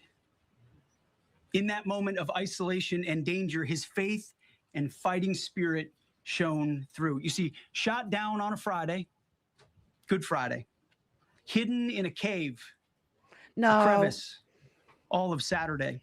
Listen. And rescued on Sunday. I don't like flown out of Iran as the sun was rising on Easter cannot- Sunday. A pilot reborn, all home and accounted for, a nation Do you guys rejoicing. find this freaking twisted? That they're like, I have nothing to say. I have nothing to say how they're. God is good. This isn't. Despite incoming fire and unforgiving conditions, our troops brought every American home. No American lives were lost. We leave no man behind, and that is not luck. It's the result of unmatched training, superior technology, an unbreakable warrior ethos, and sheer American grit. Our special operators, pilots, and support crews performed with near perfection under fire, and they were lethal. Just ask any Iranian soldier who dared attempt to get anywhere near that pilot before or during that mission. Death from above. Our troops turned a potential tragedy into a resounding demonstration of American resolve and capability. That's what excellence in uniform looks like. But make no mistake about it, none of this would have been possible without the courageous leadership and ironclad determination of President Donald J. Trump. From the moment our airmen went down, President Trump made it clear we will leave no one behind. The first mission, the first of two, was an audacious daylight thunder run right up the middle. It was authorized in less than 2 hours from that pilot going down when we knew where he was. And it was authorized in the middle of the night because anybody that's worked from this man knows he's up in the middle of the night. Right. Authorized immediately, without hesitation, audaciously. The second mission, as soon as we knew where that pilot was, and John was certainly helpful in that, also executed immediately. You know, I looked up at my screen when the final mission was complete inside our SCIF, our secure facility. And we have a running VTC, a running coordination cell. You said, okay, I'm mad. And the top of it read 45 minutes and 45 hours. Exactly. And 56 minutes. For 45 hours and 56 minutes, we held that call open for coordination. From the moment our pilots went down, our mission was unblinking. The call never dropped. The meeting never stopped. The planning never ceased. The president demanded rapid, decisive action. He backed our military with the full weight of his resolve, refusing to let enemy propaganda or tactical setbacks deter us. His leadership ensured that every lethal and non-lethal resource was brought to bear, that our forces had the authorities and the support they needed to succeed. When the president says he has the backs of our warfighters, he means it. And it means a great deal, and it's a big difference on the battlefield. President Trump understands that peace through strength is not a slogan. It is a doctrine that saves American lives. His unwavering commitment to rebuilding our military These and people are restoring the warrior trained. spirit has paid Dude, dividends what in the fuck? missions I just feel like this one. I'm in a damn upside Under down his world command, right now. America projects power with confidence and brings our people home with victory. And that continues today, by the way. Per the president's direction, today will be the largest volume of strikes since day one of this operation. Today? Tomorrow, even more than today. And then Iran has a choice. Choose wisely, because this president does not play around. You can ask Soleimani, you can ask Maduro, you can ask Khomeini. To those heroes who planned and executed these rescues, your nation stands in awe. I stand in awe. The chairman stands in awe. We all stand in awe of your professionalism and bravery. We serve for you. You embody the very best of America. To the rescued airmen and their families, welcome home. Your courage and endurance, the quiet declaration of faith amid the storm, inspires us all. God is good every day. And to our adversaries watching from Tehran, let this be a clear message. The United States military will go anywhere, at any time, to protect our own and complete the mission. We execute with precision. We control the skies. You see, we flew for 7 hours in daylight over Iran to get the first pilot. And we flew 7 hours in the middle of the night to get the second. And Iran did nothing about it. We fight with honor, and under President Trump's leadership, we win. So God bless our troops, God bless President Trump, and God bless the United States of America. Thank you. Now who? Well, good afternoon, everyone. Thank you, Mr. President. Thank you, Mr. Secretary. A note before I start, I know many of you want specific details in these briefings. We will share what we can, but I will retain what I must in the event that we have to go do this again sometime. And I cannot stress the importance, as the President said, around operational security. The Secretary and I will do a more detailed briefing tomorrow morning, and we look forward to sharing the details that we can. On Thursday, 2 April at 10:10 p.m. Eastern Time, 4:40 in the morning, local Iran time, the Joint Personnel Recovery Center, which handles the Central Command area of responsibility, declared an isolated personnel recovery event for a U.S. Air Force F-15E Strike Eagle, call sign Dude 44, which was down in hostile Iranian territory. The pilot and weapons system officer had both safely ejected and were isolated behind enemy lines. Following confirmation of active rescue beacons and on the direction of the Secretary and by order of the President, a rescue operation was launched with the stated purpose of bringing both Americans home safely. As the Secretary said, several hours later on the morning after positively locating the front seater, call sign Dude 44 Alpha, and aware of an aggressive ongoing search by the enemy, a U.S. Central Command plan was approved by the Secretary and the President. Shortly thereafter, a U.S. Air Force Combat Search and Rescue Task Force comprised of A-10 Warthogs in their Sandy role, and I'll describe what that is in a minute, HC-130 Combat King 2s, HH-60 Jolly Green 2 helicopters, and Air Force Special Warfare Airmen, a package comprised of combat rescue officers and pararescueman operators, audaciously penetrated enemy territory in broad daylight to find, fix, and recover Dude 44 Alpha from behind enemy lines.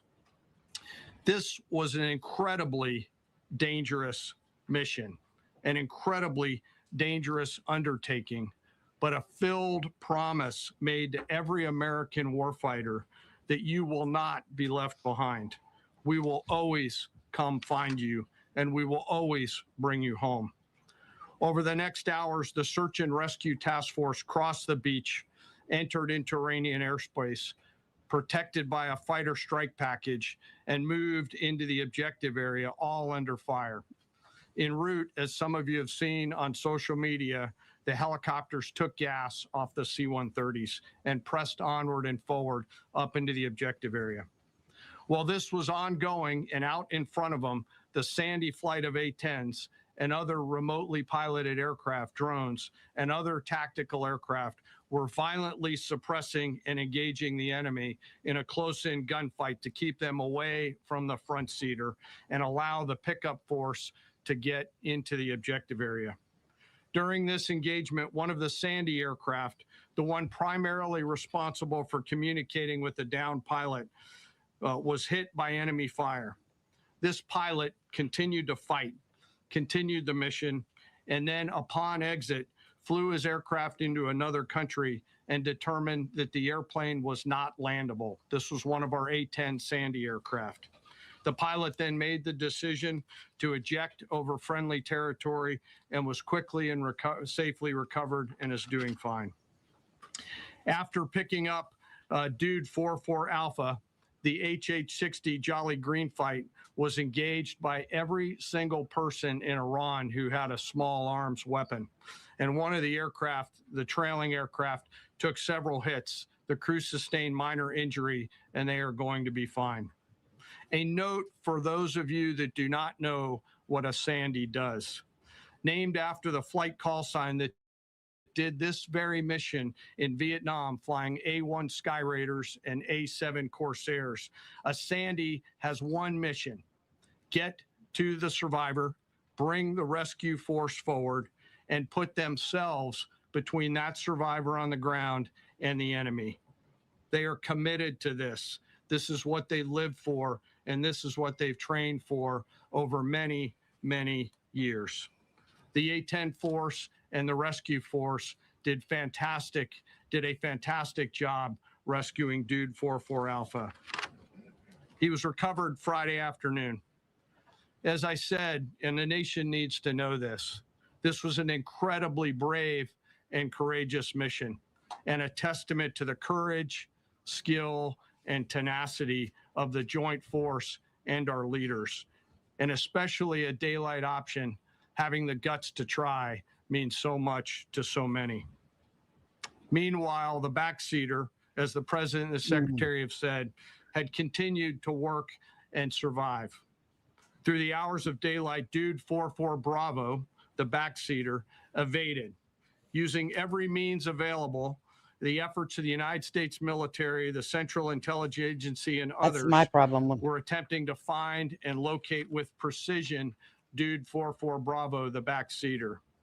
A note on the backseater and the front seater.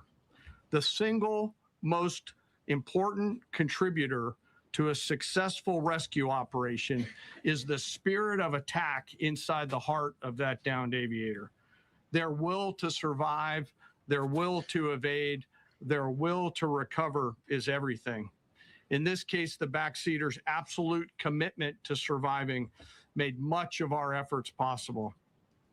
On Saturday, 4 April, after establishing positive communications with the backseater, we learned, as the president said, that he was injured and actively evading enemy forces. And thanks to our interagency partners, we were able to get eyes on his location and positively ID him. Always keep Throughout this forgetting. entire time, the enemy force continued to search for 4-4 Bravo, and the joint force continued to strike them over and over and over again. Fighting off marginal weather in Iran and the enemy's Always search keep for a forgetting whenever second she's time here. on Saturday, at the recommendation of the CENTCOM commander and at the approval of the Secretary and the President, we launched a rescue task force to recover Dude 4-4 Bravo. Again, this came to the President and the Secretary for approval, this time with a much larger force package based on the time that the enemy had to prepare to find 4-4 Bravo. Again, this force was protected by A-10 Warthogs using the Sandy call sign.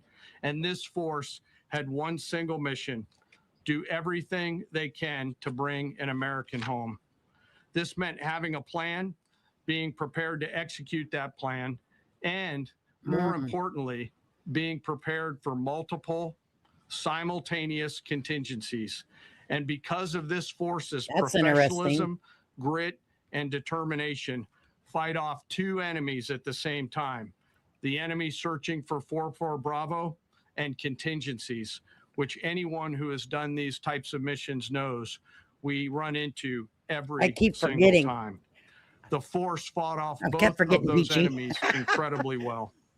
During the period of darkness on Saturday, and as the Secretary said, into Easter Sunday and into the daylight, the force fought its way in and rescued Dude 4-4 Bravo.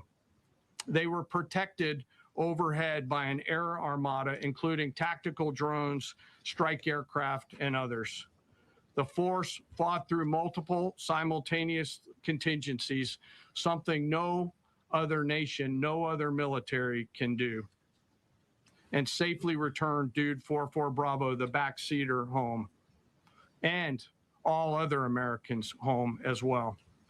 At midnight 12 local Eastern time, Easter Sunday, more than 50 hours after the start of this operation, the Joint Personnel Recovery Center declared Dude 4-4 Bravo, both the front and back seater, returned to friendly territory. The courage demonstrated by both the pilot and the weapons system officer while isolated and them invading the enemy cannot be overstated. Their grit and warfighting tenacity is a direct result of the absolute trust they have in our rescue forces, their training, and their will to survive and return. They always knew that we would be ordered to go get them, and they always knew that we would be coming to get them. These two operations reflect our nation's most sacred obligation to our military service members. We leave no one behind, bless you. It also perfectly captures the first truth of our special operations forces, that people are more important than hardware. That is the standard we live by, and the rescue forces that execute these missions operate under a clear motto: these things we do that others may live. Their actions were a direct embodiment of that commitment to others, and I could not be more proud of each and every one of them today. As the Secretary said to our enemies, this operation serves as a clear reminder of the capability and will of America's joint force. The United States of America will recover our warfighters anywhere in the world, under any conditions, when we want to. We will always bring overwhelming skill and firepower. To every member of the joint force, our interagency partners, the leadership at CENTCOM, and our leaders at the department and above, thank you. I'm proud of each and every one of you, and thankful to our deployed forces and their families. And lastly, and most importantly, to Dude 4-4, welcome home. Job well done. Thank you.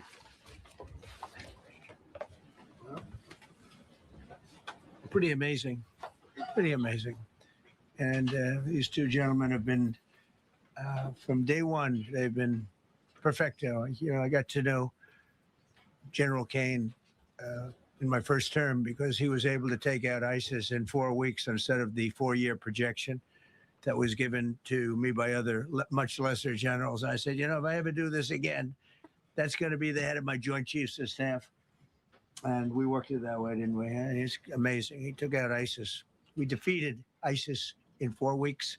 I was told it would take 4 years. I flew to Iraq to find out with the greatest equipment in the world, why would it take 4 years? And he told me, sir, it won't. It'll take 4 weeks and you'll have time left over. And that's exactly what happened. So he's great. And Pete, all I can say is that he was treated very unfairly. And now those same people that treated him unfairly, that fought against him, they called me up saying, what a great choice he was. They said, well, what happened during his nomination? What happened to you? I'm telling you, people that were not for him, senators, friends of mine, sir, I don't think you're doing the right thing. Now they're calling me up. What a choice. These two guys are fantastic. And John Ratcliffe was incredible. It was actually their genius that called us from, he was 40 miles away. And he said, you know, we're seeing something moving up in the mountain. This is at night. And they kept the camera on him for 45 minutes. He wasn't moving. And they said, you know, probably wrong. And but give a we're right to seeing feel something that way if moving. you This is want. a vast mountain. Vast. Thick. I actually have people that I associate in life with that think that he's a good president. That's not my opinion, but that's okay because your opinion is here and it's welcome. Okay, this isn't an echo chamber by no means. Bushes, trees. He said, we see something moving 40 miles away. It was the head of a human being. I'm telling you, it's moving. And then all of a sudden, 45 minutes later, he moved a lot. He stood up and they said, we have him. And that was really the beginning of something incredible. We had an idea where he was, but not specifically. That's a big mountain. So I want to thank the CIA, too. I don't think they get enough credit for the great job they've done. Yes, please. Yes. Thank you very much, Mr. President, for this great opportunity. Country it has super army. You make a difference, Mr. President. Thank you for your greatest leadership. Thank you. I have 2 quick questions, Mr. President. What So he's not going to your talk about reaction when tomorrow? you learned that Kurdistan region had resumed exporting oil to the international market with your support as United States of America? Well, I expected that. We've gotten along with the Kurds for a long time, so I expected that. Another question: What would be your reaction if the Iranian people rise up against their regime during a ceasefire, Mr. President? Well, they should do it, but again, the consequences are great. I mean, they were told you, if you protest, you will be shot immediately. You saw what happened to the young wrestler. He was a great champion, by the way. He was a great wrestler, one of the top in the world. And he and his 2 friends were hung. And all they did was say a little bit about liberty. They wanted liberty, and they were violently executed. But the number is up to probably 45,000 people were killed. So, you know, when somebody stays in a house, when they know if they walk out of the house to protest, they'll be immediately shot and killed. And they issued that, you know, that was publicly issued. Never It's mind, not a secret. never mind. That's why so many people Is say, oh, well, protesting why are you still doing illegal this? here in We the can't United let States? Iran have a nuclear weapon. You know, we got regime change. We do. We're dealing with a much different regime than before. We're dealing with different people. They're smarter. I think they're sharper. He just said And she far less her radical. fingers off. We have regime change, but we didn't do this for regime change. We did it for the fact, and my view is very simple. I saw somebody said, oh, he doesn't have a plan. I have the best plan of all, but I'm not going to tell you what my plan is. You know, they want me to say, here's my plan. We're going to attack at 9:47 in the morning, and then we're going to do this, and then we're going to, and if you don't do that, they say, I have a plan. These people know what the plan is. Everybody here knows what the plan is. But it's very unfair to say we don't, because I don't mind being insulted. I've been insulted for many years by the fake news, but you can't. It's so bad for the people that are so pro. You just saw two great and John Ratcliffe, three unbelievable people. They have a plan. Every single thing has been thought out by all of us. But I can't reveal the plan to the media. So, but we're just thrilled by the success of this operation. Yes, please. Thank you, Mr. President. You said Iranians would be mad if you stopped these attacks, but why would they want you to blow up their infrastructure, to cut off their power? Wouldn't that be punishing Iranians for the actions of the regime? They would be willing to, and it's suffering. They would Right, be that's what willing he to said. suffer that in order to have freedom. The Iranians have, and we've had numerous intercepts. Please keep bombing. Bombs that are dropping near their homes. Please keep bombing. Do it. And these are people that are living where the bombs are exploding. And when we leave and we're not hitting those areas, they're saying, please come back, come back, come back. These are the people. I don't know what they do. All I can tell you is they want freedom. They have lived in a world that you know nothing about. It's a violent, horrible world where if you protest, you are shot. Remember the great woman protest where they had 400,000, 500,000 women, and they were all enthused and they were going to protest, and everybody said, oh, the regime's going to come to an end. And then all of a sudden, boom, boom, 5, 6 different areas. Our A woman country. would go down right between the eyes. They had snipers. They had 5 snipers. That's all it took. And those 400,000 or 500,000 women said, "Oh my God, what's that? Oh, look over there. What's that?" A woman shot right between the eyes. And That's why I after asked that 5 or question. 6 Is it of still them go legal down, here? Then you start hearing the purr through the vast number of people. And then they said, "Oh my God, who would do that?" If you guys are interested, I can invite some people on panel. We can do it in the evening when after you get your dinners done, everyone's family settled, and have discussions because these questions, what people are saying in the chat, is important questions, and it is heated. It can get heated, but I think we can talk about them. Like with Angela. Angela's come in our chat, and I respect her opinion. I don't agree with some of the statement unless I'm taking it wrong. For me, I think that our country was built on people from other countries, except the native people. Okay, and so there's a right and wrong way, but it's so damn difficult. Those topics need to be talked about, not to convince someone that their thinking is incorrect, just to maybe have a more of understanding where other people, their point of view comes from, to have a little bit more compassionate empathy speaking. You know what I mean? And that's why I asked the question, Peach, because I'm like, are we still allowed to protest in the United States? Because a lot of things happen. I used to protest. Okay, absolutely I did. And I have been shot at. Absolutely I have. I have all the proof to show it to you. You guys know if I'm going to say something, personally, I have a receipt to back it up. All right, just because I was stating my belief and they didn't like it in the area I was at. I wasn't violating any laws. Not one law did I violate. Not one single law did I violate. But my car got riddled with buckshot. Absolutely, it did because of my freedom of speech and my thought process. Because I feel that everyone needs to be treated equal in the United States. I feel that people have a right to come to our country, and it needs to be a process that is fast, that isn't expensive. It costs over 10 grand to get a citizenship in the United States. But let me tell you what, if you go to these farmlands, and I'm going to speak of Florida again, if you come to Florida, who do you think's getting your oranges, your lemons, your produce? Let me tell you what, it ain't your fucking neighbor Tommy. It's people from another country. Okay?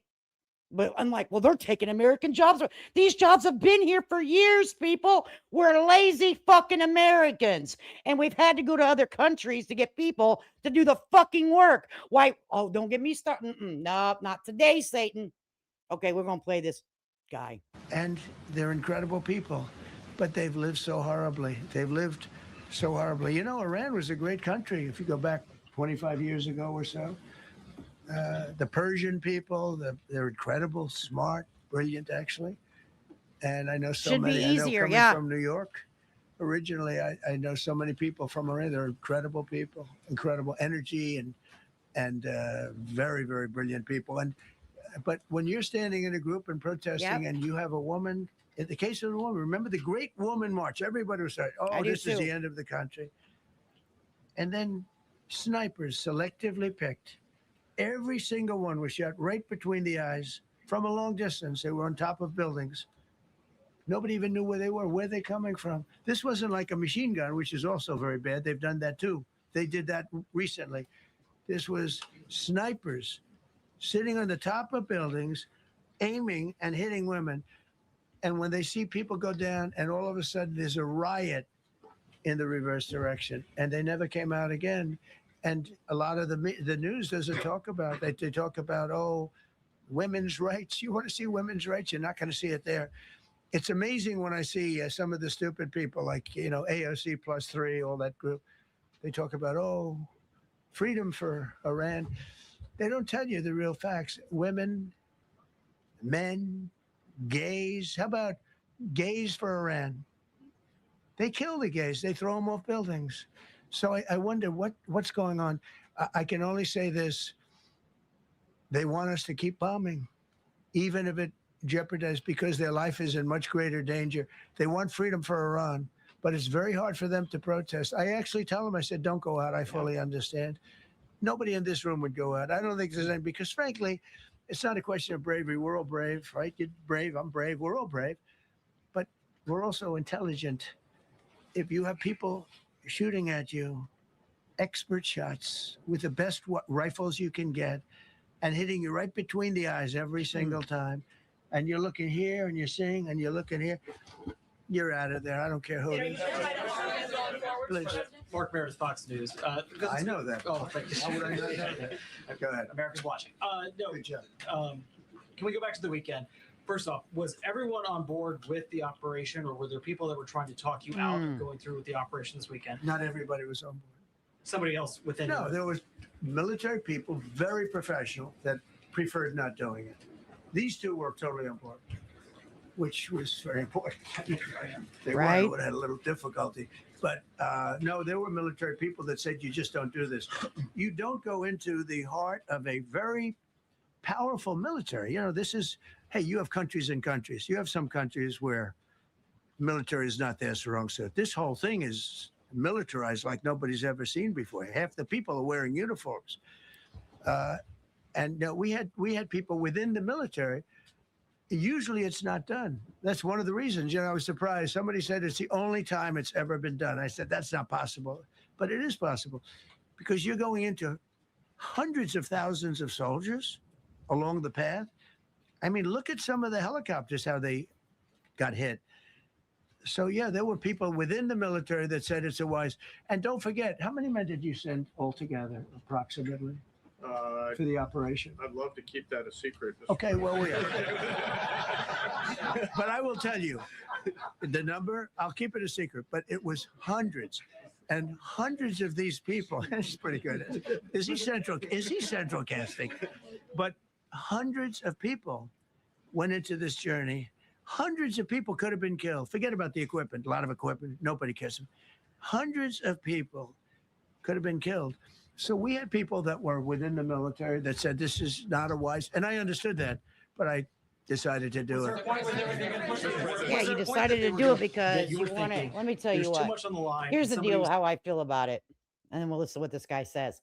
He wanted to go ahead and do it whenever, in my opinion, he was advised not to, because he wanted to look like, look at me. But it wasn't you doing it, sir. It was the people that trained to protect our country, to protect our country. In my opinion, we need to keep our nose out of other countries' business. Okay. And for me, if they're not a direct, immediate threat to our livelihood, our country, then it's none of our fucking business. But you wanted to come out here and look like get a pat on your ass from your buddies, right? Is that what I'm hearing here? I could be wrong. saying maybe we abort this now and wait? I mean, given the resource like the general said, it seemed like there was so much on the line here. You must have been thinking, well, this could have completely changed. So the first What if it would have went wrong? Which was, Well, let me ask you, what if it would have went wrong? What? What then? You would have been shaming the military? Oh, they're not very skilled. They need to go back to training. It would have been all their fault, right? But since it all was right, it's all look at me, look at me. Oh, I see. in many ways as dangerous as the second, I guess it gets, because we're flying over daylight. You know, we're the best at the world at night. We have goggles that nobody, we have goggles. I've tried them. They're unbelievable. I see better with the goggles at night than I see without them during daylight. I mean, daylight today, we have a beautiful day. You see just as well with goggles. In many ways, it's enhanced. So we have the best in the world. So it's much safer for us to do it at night. Exactly. What Whereas country's other people, helping us? No other country has that capability. They don't have that particular piece of equipment like we do. But when I was hear you, told bees. flying and in daylight, I think we flew 7 hours over Iran, and that's a long time, over unbelievably hostile territory where they have nothing but weapons. We took out their anti-aircraft, which is great. We took out their radar, which is great. We took out a lot, but they still have, you know, what hit this one was a handheld shoulder missile, heat-seeking missile. So it's not like, you know, they're totally whatever. And they have probably a little luck because you got to get lucky. But they shot it and it got sucked in right by the engine. But these guys were out of there. They were great. Their timing was great. But no, I was told that this is a very dangerous mission. I understand. They didn't say it's a foolish mission. They said, you know, we're going to be sacrificing hundreds of people do this. This is, I mean, you have tankers that are flying over this area so that because the flight was so long, they had to refuel. It's a very dangerous mission. I just felt it was worth it. If you would have told me that we would have been successful, gotten both, and nobody was even essentially injured, I would have said that would be impossible. Yeah, please. Mr. President, thank you very much. Thank you, sir. We'll come back to you. Okay, thank you. Given that you are now dealing, you say, with a more reasonable, less extreme leadership in Iran, what does that mean for the protesters, for the human rights movement in that country after this conflict? Well, What's your expectation? Yeah, if they assume control, if we do something and they assume control, I think it's very positive, a big step. I don't think you'd see the radicalization that you have seen in the last. Look what happened. I mean, women are being executed because they're not properly clothed, they say. They're not properly clothed, and they execute the women. They shoot them right on the street. No, you have a much different group of people. Now, I'm not saying we are dealing with them. Essentially, they have till 8 o'clock tomorrow night, Eastern time. But we are dealing with them. I think it's going well. Mr. Witkoff is here, and JD's involved in the dealing. Mr. Witkoff is sitting right here, and I think it's going fine, but we'll have to see. You have to understand, we've been dealing with these people for 47 years. I'm standing here with a much more powerful Iran as of a month ago, not anymore. Right now, they are decapitated. But I'm standing here a month ago with a much more powerful Iran than it was at any point during 47 years. This should have been handled by 7 presidents, crazy. A lot of presidents. And those presidents are saying now, every one of them to their friends, we should have done this a long time ago. So it's not something I like doing.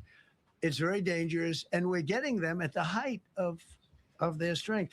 If I didn't terminate the Barack Hussein Obama Iran nuclear deal, they would have had don't forget, that was a path to a nuclear weapon. Remember this. He chose Iran over Israel, pure and simple. How Israel can vote for a Democrat is if you're Jewish in New York City or any place else in this country, and how you can vote for a Democrat is unbelievable because he chose Iran, a very hostile Iran. Remember when he filled up a 757 with cash, billions of dollars of cash, and he sent it over to them. Then they gave them tens of billions of dollars. He chose Iran over Israel and really the Arab world, if you look, because, you know, the other Saudi Arabia, Qatar, UAE. I mean, you take a look. I mean, I can add Kuwait and I can add Bahrain. and you can add others. He chose such an unlikely candidate. Nobody could believe Yeah, it. Frankly, if you're going to that's choose true, between Beast. Iraq and Iran, he should have befriended Iraq. He went in the Aaron exact Parnes.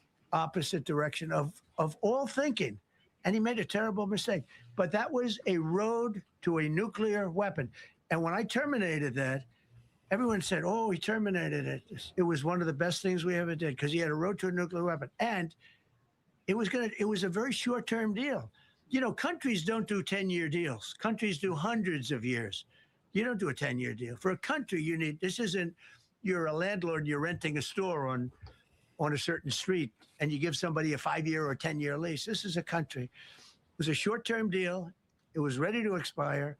I terminated it before it expired. Took a lot of heat, and it was one of the best things I ever did because he would have had a nuclear weapon. Then he would have had another nuclear weapon, had those beautiful B-2 bombers not gone in 8 months ago and obliterated that site. And by the way, the word is obliteration. CNN said, well, maybe it wasn't complete. It was so complete that they still haven't been able to get it. Let me tell you It was one that's on the obliteration. list, But potentially. if we didn't hit them, that was a courageous decision too, because we had all those planes flying in at night with very little cover, unbelievable stealth planes, and they were Pisses able to me do off. their job. If we didn't do that, Iran would have had a nuclear weapon at a high level, either one of those two instances. And if they did, in my opinion, I told this to Bibi Netanyahu yesterday, Israel would have been extinguished. Large portions of the Middle East would have been extinguished, whether it's Saudi Arabia, Qatar, UAE, or others. And you saw that with thousands of missiles raining down upon them. They didn't think they were going to be hit. Oh, They well, thought have a they'd good be time, watching us Sunnyside. fight. And all of a sudden, Enjoy UAE got your hit lunch, by honey. 1,500 Thank you for being missiles. here. He would have taken them out also. And they were powerful. If I didn't come along and terminate the Obama deal, which was terrible, the Iran nuclear deal was a road to a nuclear weapon, a big one, unlimited, legally. I terminated it without even much thought. It was so easy. I terminated that, and then the B-2 bombers. And I did one other thing. I had killed Qasem Soleimani, who was an evil genius. And the reason I did it, I heard he was going to knock out 5 of our military bases. And had he lived, I believe we would be fighting perhaps a I different think so. Iran right now, because he's never been replaced, you know. And I did one other, but this one was not picked up. Osama bin Laden. If you read my book, I said you got to No, take him out. don't 1 try year to sell before your the World book. Trade Center came down. So I wish you'd read the book. No, I will not. But you, as a president, to be a good president, I believe you have to have good instincts, and a lot Oh, of this is shit. instinct. Yeah, please. Instinct. I'm fucking Mr. not. President, last week you suggested that Europe should take the lead on reopening the Strait of Hormuz. Has circumstances changed now that you're issuing a direct 48-hour ultimatum? And secondly, would a new ceasefire include Israel, or would it just be between Iran I can't and talk the about US? ceasefire, but I can tell you that we have a active, willing participant on the other side. They would like to be able to make a deal. I can't say any more than that. But they like to do it. You've listed the goals. Excuse me. Please, go ahead. You've listed the Mr. goals. President. Who you with? Who you with? My name is Diakur. I'm with the largest Kurdish media outlet, Huda Media Network. It's based in Iran. Go ahead. Mr. President, you said before that you don't want the Kurdish forces to enter Iran and deharm it. Do you still want them to stay away? Or what role do you expect them to play now? I'd rather have them stay away. And then I'd rather have them stay away because I think they bring with them some problems and some difficulties. And I don't think they bring death, I mean, you know, to themselves. But I'd rather have them stay away. Right. Go ahead. Thank you, Mr. President, for the question. Deliberate attacks on civilian infrastructure violate the Geneva Conventions and international with? law. Who you with? I'm with the New York Times. Zolan from the New York Times. Are you failing? The failing. Are you concerned? They're failing. Oh, Way this down guy. at the New York Times. Are What's you going on? concerned that your threat to Shut bomb our up. bridges amount to No, war not at crimes? all. No. I hope I don't have to do it. But again, I just said 47 years they've been negotiating with these people. They're great negotiators. Why would that And attack not because violate they're not going to have a nuclear weapon. And if somebody that takes my place someday is weak and ineffective, which possibly that will happen because we had numerous presidents that were weak, ineffective, and afraid of Iran, we're never going to let Iran have a nuclear weapon. And if you think it's okay for people that are sick of mind, that are tough, smart, and sick, really sick, from a policy standpoint, from a any which way you want to say, mentally, these are disturbed people. If you think I'm going to allow them, and powerful and rich, to have a nuclear weapon, you can tell your friends at the New York Times, not going to happen. It means violating international law. Quiet. You no longer have credibility at the New York Times. Wow. Because the New York Times said, oh, Trump won't win the election, and I won in a landslide. I won every swing state. New York Times said, oh, Trump won't win the election. Shut New York the F up. People can have their opinion about you. Are you going to tell me to shut up, dude? I'm not. Okay, but I'm an American citizen, and I'm telling you to shut the fuck up. Okay, that's rude and it's inconsiderate, and people asking questions. That's why I have a problem with the way you carry yourself. Okay, it used to be, let's grab him by the crotch, Trump. Okay, that's disgusting. And you acting like a little fucking toddler over here when our goddamn country's at war. You're an idiot. Oh, this gets me so frustrated. I'm like, why do you have to berate everybody? Because your fucking panties are up your ass today or what? You got fucking too tight of pantyhose on? I don't fucking know, dude. But you need to like back it up, Chuck. Times has no credibility. Oh my The God. credibility they have is it used to be all the I news that's fit to cannot. print. A great, I try the to old gray be. lady. It was great, but they're running on past fumes, and you cannot can't with keep this doing that. fucking guy. You have to be able to give the correct news. And people like you, who I know, I cannot. are fake. You're fake. Go ahead, please. I'm probably gonna go to jail or something. Your messaging on the war has moved from the war is I'm coming going to an straight to end jail. to war going to be bombing Iran to the Stone Ages. Right. And we've heard a range of those kind of messages. So which is it? Are you winding this down? Can't tell you. Or are you escalating I can't tell it? you. I don't know. I can't tell. Depends what they do. This is a critical period. They have a period of, well, till tomorrow at 8 o'clock. I gave them an extension. They asked for an extension of either. 7 days, right? I said, I don't. Steve, give I'm them not on any 10 political days. party. 10 days is I'm for the up people, actually by the today, so I people, gave them the 11, way I it guess, used to be. indirectly. I thought it was inappropriate the day after Easter. I want to be a nice person. They have till tomorrow. Now we'll see what happens. I Look can at tell him. you they're negotiating, we think, in good faith. We're going to find out. We're getting the help of some incredible countries that want this to be ended because it affects them also. A lot of people are affected by this, but we're giving them till tomorrow, 8 o'clock Eastern time. And after that, they're going to have no bridges. Yeah. They're going to have no power plants. Stone Ages, yeah. Stone Ages. Girl, me too. I'm telling you, I'm like, I CNN fake cannot. Are you willing I have to to mute make a myself deal sometimes. that does not include reopening the Strait of Hormuz, or is that now a top priority? I would say it's a very big priority because, see, Amen. that's one thing that's a little different than other things. We can bomb the hell out of them. We can knock them out for a loop.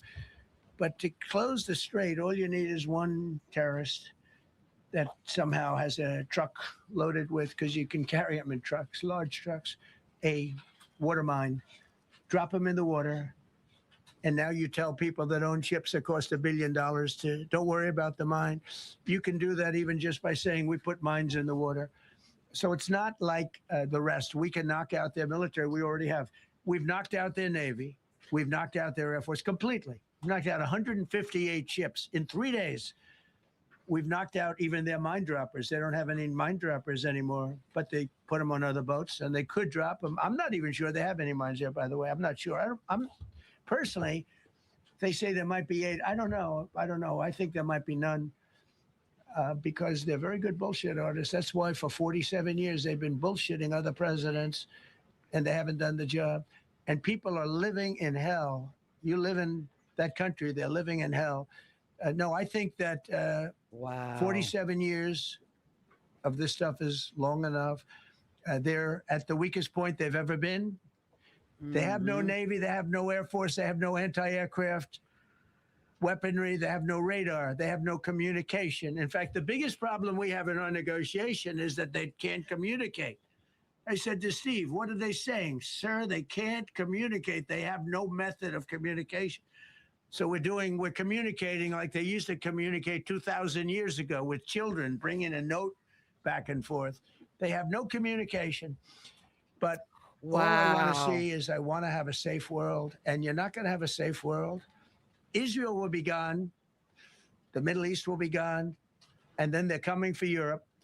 And I have to tell you, I'm very disappointed in NATO. Very. I think that NATO, I think it's a mark on NATO that will never disappear. Never disappear in my mind. You know, they're coming to see me on Wednesday. They're going to say, oh, we'll do this, we'll do that. Now they all of a sudden want to send things, you know. But they said it loud and clear at the beginning when I spoke to UK of all. I would have said they would have been the first because they're the oldest. And I say, yeah, I'd love to have a little help. He said, no, sir, we'd rather wait till you win. I said, I don't need help after we win.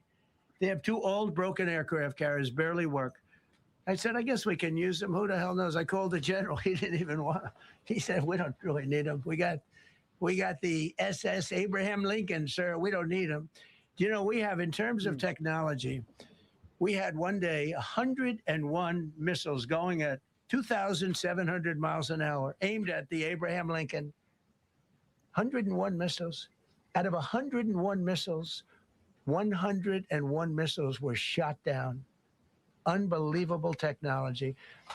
10 years ago, 5 years ago, I don't know if that would have been possible, but 10 years ago, that wouldn't have been possible. 101 missiles heading to a ship that's not that far off the coast. And out of the 101 missiles, we shot down all 101. We have weaponry. The Patriots are unbelievable. We have weaponry that's unbelievable. Yeah. Go ahead, please. Yes. Thank you, Mr. President. You said earlier today during the egg roll that you would like to take Iran's oil, but Americans want U.S. forces home. Correct. What's that trade-off? If I had my choice, yeah, because I'm a businessman first. With Venezuela, as you know, the war was over in about 45 minutes. And we have great people running Venezuela, very good people. I mean, the relationship is good. And we are a partner with Venezuela. And we've taken hundreds of millions of barrels, hundreds of millions. Over 100 million barrels already is in Houston, refined and out. And paid for that war many, many times over, many times. You know, the old days, to the victim. Okay, you know that. To the winner belong the spoils. Go the spoils. And I've said, why don't we use it? To the victor, go the spoils. And we don't have that. We haven't had that in this country probably in 100 years, because even the Second World War, you look at the Second World War, we didn't have it with the Second World. We helped rebuild all those countries. We rebuilt Germany. How about Germany telling us that, well, it's not their war. We had nothing to do with it. They wanted me to go and tell them everything I was doing. We didn't know anything about it. Well, if I would have told them, they would have leaked it, and we wouldn't have been nearly as successful, possibly, right? But to the victor belong the spoils. So we haven't heard that in, I think, maybe hundreds of years. Now with Venezuela, and we, just so you understand, the people of Venezuela, they say if I ran for president of Venezuela, I'm polling higher than anybody has ever polled in Venezuela. So after I'm finished with this, I can go to Venezuela. I will quickly learn Spanish. It won't take too long. I'm good at language. And I will go to Venezuela. I'm going to run for president. But we're very happy with the president-elect that we have right now, the people that are running it. Right. If you remember Bush with Iraq, they fired the generals, they fired the police, they fired the people that worked in their equivalent of the White House. Well, they fired everybody. apparently enough to And you know what they have had? They had what a happened mess. over the And you know weekend what happened. ISIS formed. Those generals and those soldiers got together. The police got together. They all got together. They formed ISIS. Not going to happen with us. So Venezuela has been it's been an incredible situation. We went in, we were very successful, military power like nobody's ever seen. The general, Venezuelan general said, I was on that site. I said, I've never seen ferocity like that. I've been doing this for 40 years. He said, I've never seen it. They hit us from 17 different, they were all set. They saw that big, beautiful aircraft carrier, the Ford in that case, and planes were pouring off it at 1 o'clock in the morning. So typically when you see that late at night, you know, you could be in trouble, right? And we were all ready. They had their equipment. It was Russian, and they had Chinese equipment. It was all set. They were going to give us a fight. He said, and then they came, and they came at speeds like we've never seen. And they came at 17 different angles. The general and his people, that was a lot of angles. They hit him from every angle. He said, we knew it was over in 3 minutes. We were waiting for them. Their equipment didn't work. And there's a reason it didn't work. Someday we'll explain that to people. They pressed the button, nothing happened. They pressed it again and again, nothing happened.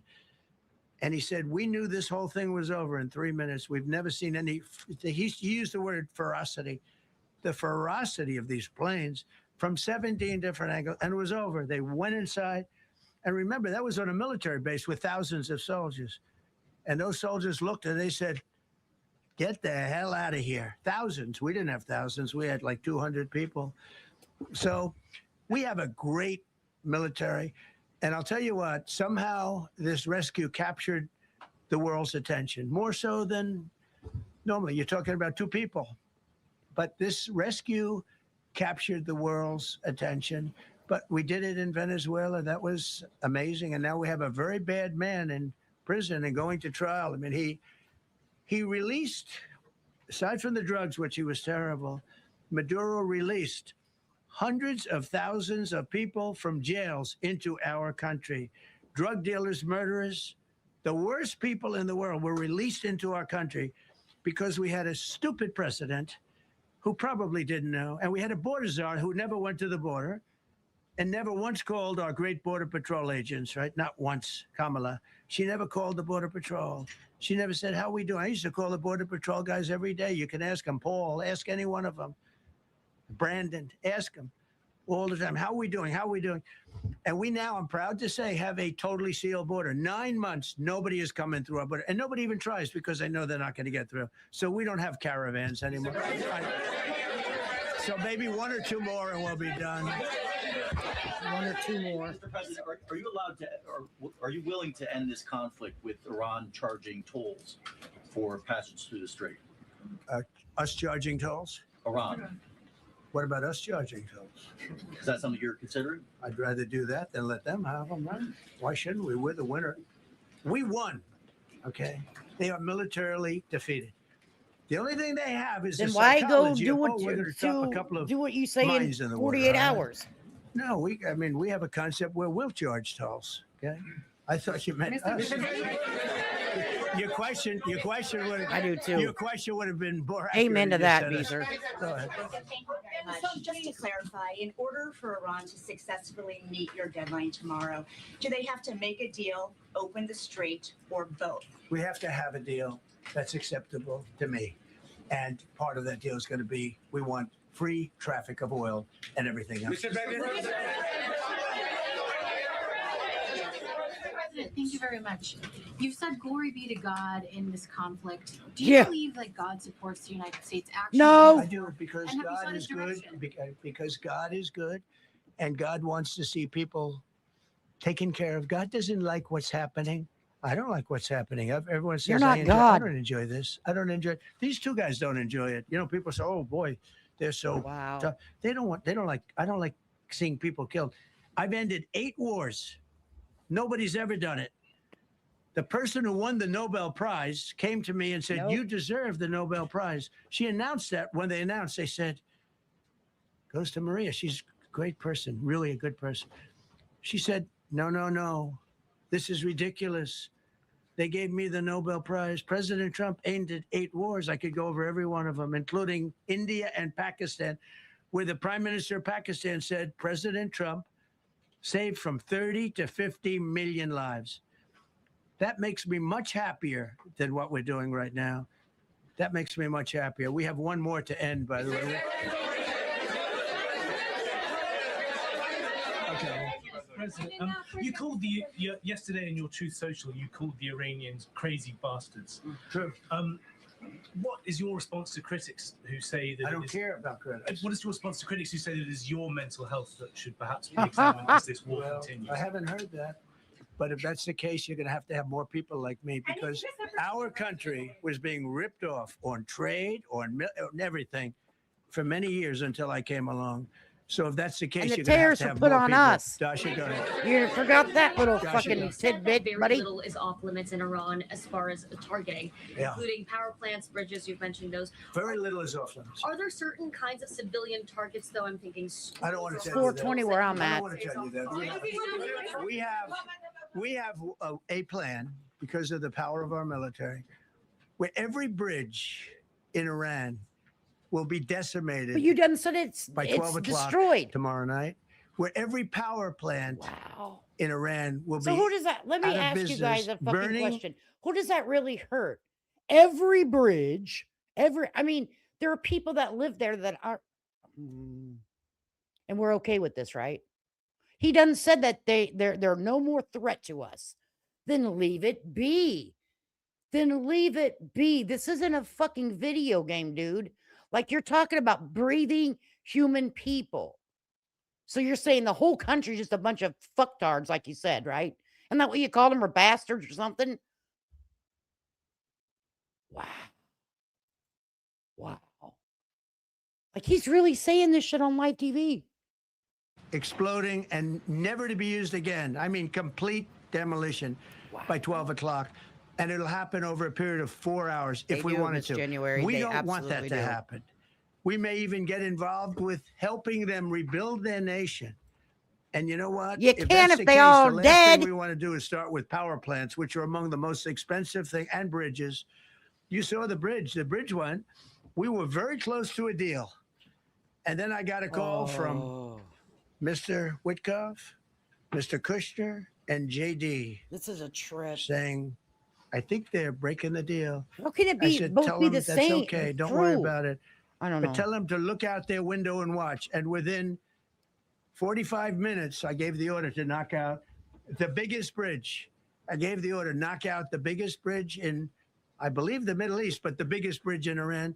And within 10 minutes after I gave that Okay, order, that thank bridge you. was over. So do I want to do that? No. Do I want to Right? destroy their infrastructure? No. It will take them 100 years to rebuild. You just Right said you now, were. if we left Every today, bridge. it would take them 20 years to rebuild their country, and it would never be as good as it was. And the only way they're going to be able to rebuild their country is to utilize the genius of the United States of America. Oh, that's it right there. That's it right there. That's it right there. He just said what he wants. Wow. With NATO in the past, is there a danger to the U.S. not being the de facto the leader of the alliance, and then other powers within the alliance then getting the decision making when it comes to wars and nuclear Yeah, weapons? no, it's not a danger. NATO's, look, we went to NATO. I didn't ask very strongly. I just said, hey, if you want to help, great. No, we will not help. I said, that's all right. You don't want to help? Because I've always said NATO's a paper tiger. See, NATO's a paper tiger. Putin's not afraid of NATO. Putin's afraid of us, very afraid of us. And he's explained it to me a lot of times. I got to know him very well. I know him very well. NATO's a paper tiger. NATO is us. And when we needed them, but we didn't need them, by the way. We didn't need them, obviously, because they haven't helped at all. Just the opposite. They've actually gone out of their way not to help. They didn't even want to give us landing strips. Think This of is it. It's insane. not just NATO. You know who else didn't help us? South Right? Korea didn't help us. You know who else didn't help us? Australia didn't help us. You know who else didn't help us? Japan. We've got 50,000 soldiers in Japan to protect them from North Korea. We have 45,000 soldiers in South Korea to protect us from Kim Jong-un, who I get along with very well, as you know. Do you notice he said very nice things about me? He used to call Joe Biden a mentally retarded person. Okay, so don't tell Oh me about my! your stuff. What the? Joe Oh my God! Am I sleeping? And he said he's a mentally retarded person. He was so nasty to Joe Biden. It was terrible. But to me, he likes Trump. And do you notice how nice things are with North Korea? It's very Oh nice. my God! But we have 45,000 people, soldiers, in harm's way, and right next to Kim Jong Un with a lot of nuclear weapons. 45, which should have never happened if a certain president, I'm not going to mention this president because I happen to like him, believe it or not, but if a certain president did his job, Kim Jong Un would not have nuclear weapons right now. But they're all Oh. afraid to do their job properly. But just to conclude, Oh man, and I thought just to I'm like, finish, oh, Japan didn't help us, Australia didn't help us, South Korea didn't help us, and then you get to NATO. NATO didn't help us. There were some countries that did. Now, countries that have been good. Now, you could also say they're got to be a little bit more involved because they're in the territory. But Saudi Arabia has been excellent. Qatar has been excellent. UAE has been excellent. Bahrain, Kuwait. I mean, Kuwait did shoot down 3 of our planes. The only planes really that we lost with friendly fire. They call it. I call it unfriendly fire. They unfortunately didn't know how to use our great Patriots. The pilot said, "What kind of a missile's coming at us?" Patriot. Boom. They got out because they know a Patriot never misses. So they had beautiful Patriots. There were planes heading in their direction. Unfortunately, they decided you to shoot forgot those big, planes. They beautiful were our planes. excellence, So, Stacy. Big and beautiful excellence. No, NATO is a paper tiger. Now, he's coming to see me on Wednesday, as you know. He's a wonderful guy. Secretary General is great. And Mark Rutte, he's a great person, but he's got, and you know, it all began with, if you want to know the truth, Greenland. We want Greenland. They don't want to give it to us. And I said, bye-bye. 1,066 miles What per hour happened? and 249,000. They shut him down. Are you guys seeing this? I didn't do anything. What the fuck just happened? They just totally shut his ass down. Fox News was like, booted. What the? I did not touch a thing. I 390 promise you. miles away from Earth. We're still. Again, we recently surpassed the Whoa, Apollo 13. They said not to. Who? What? What? That pretty much it.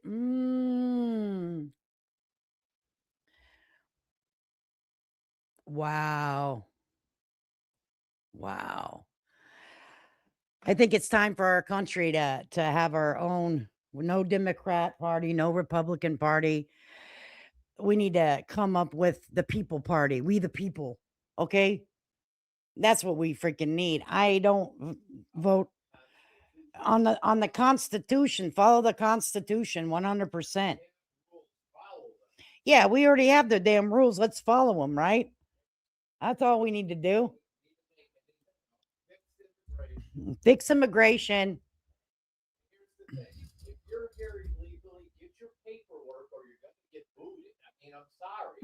Yeah. If you're here illegally, let's make it possible for people not have to wait in line for 10 years and $30,000 later. People can't afford that shit.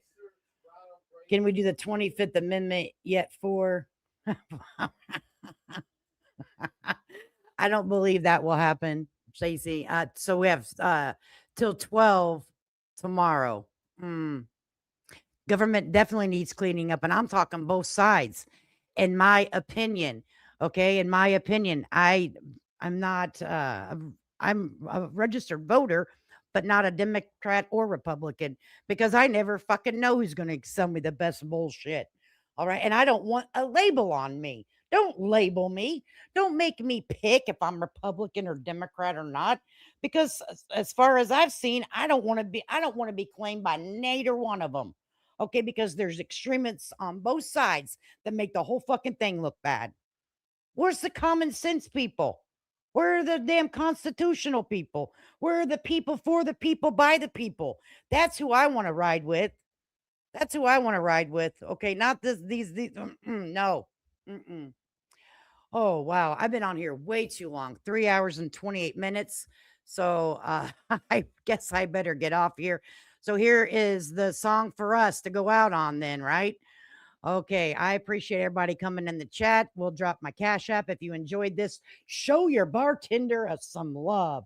I appreciate you guys, and we'll be back on Wednesday to go over some more Epstein stuff. Guys, have a good afternoon. Take care of yourself. Don't get too stressed out. We're going to stay together.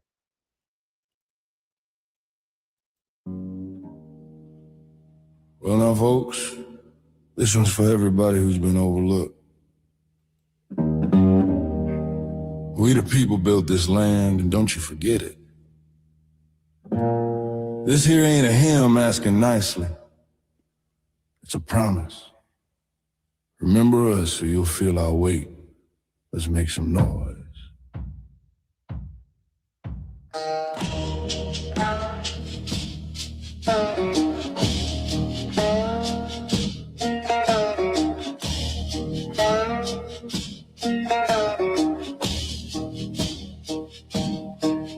There's prayer in our pockets and grit in our hands. We ain't asking permission to love these lands. Don't you write us off, don't sell us cheap.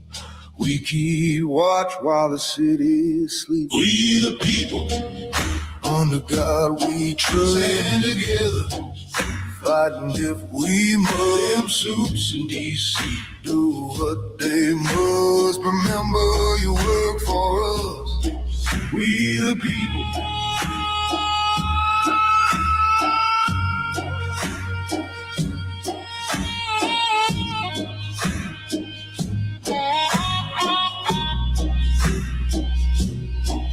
You pass your laws in smoke-filled halls at night, but the ballads talk come the morning light. Don't mistake our patience for a quiet crowd. We carry the power, we speak it loud. We the people, under God we trust. Stand together, fighting if we must. Them suits in D.C. do what they must. Remember you work for us. We the people.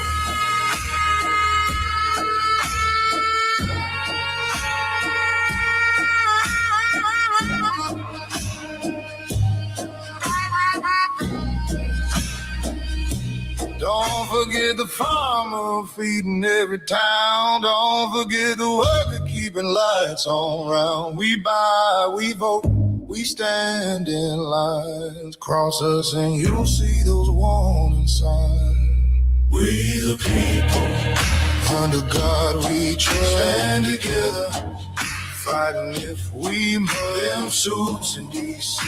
do what they must. Remember you work for us. We the people.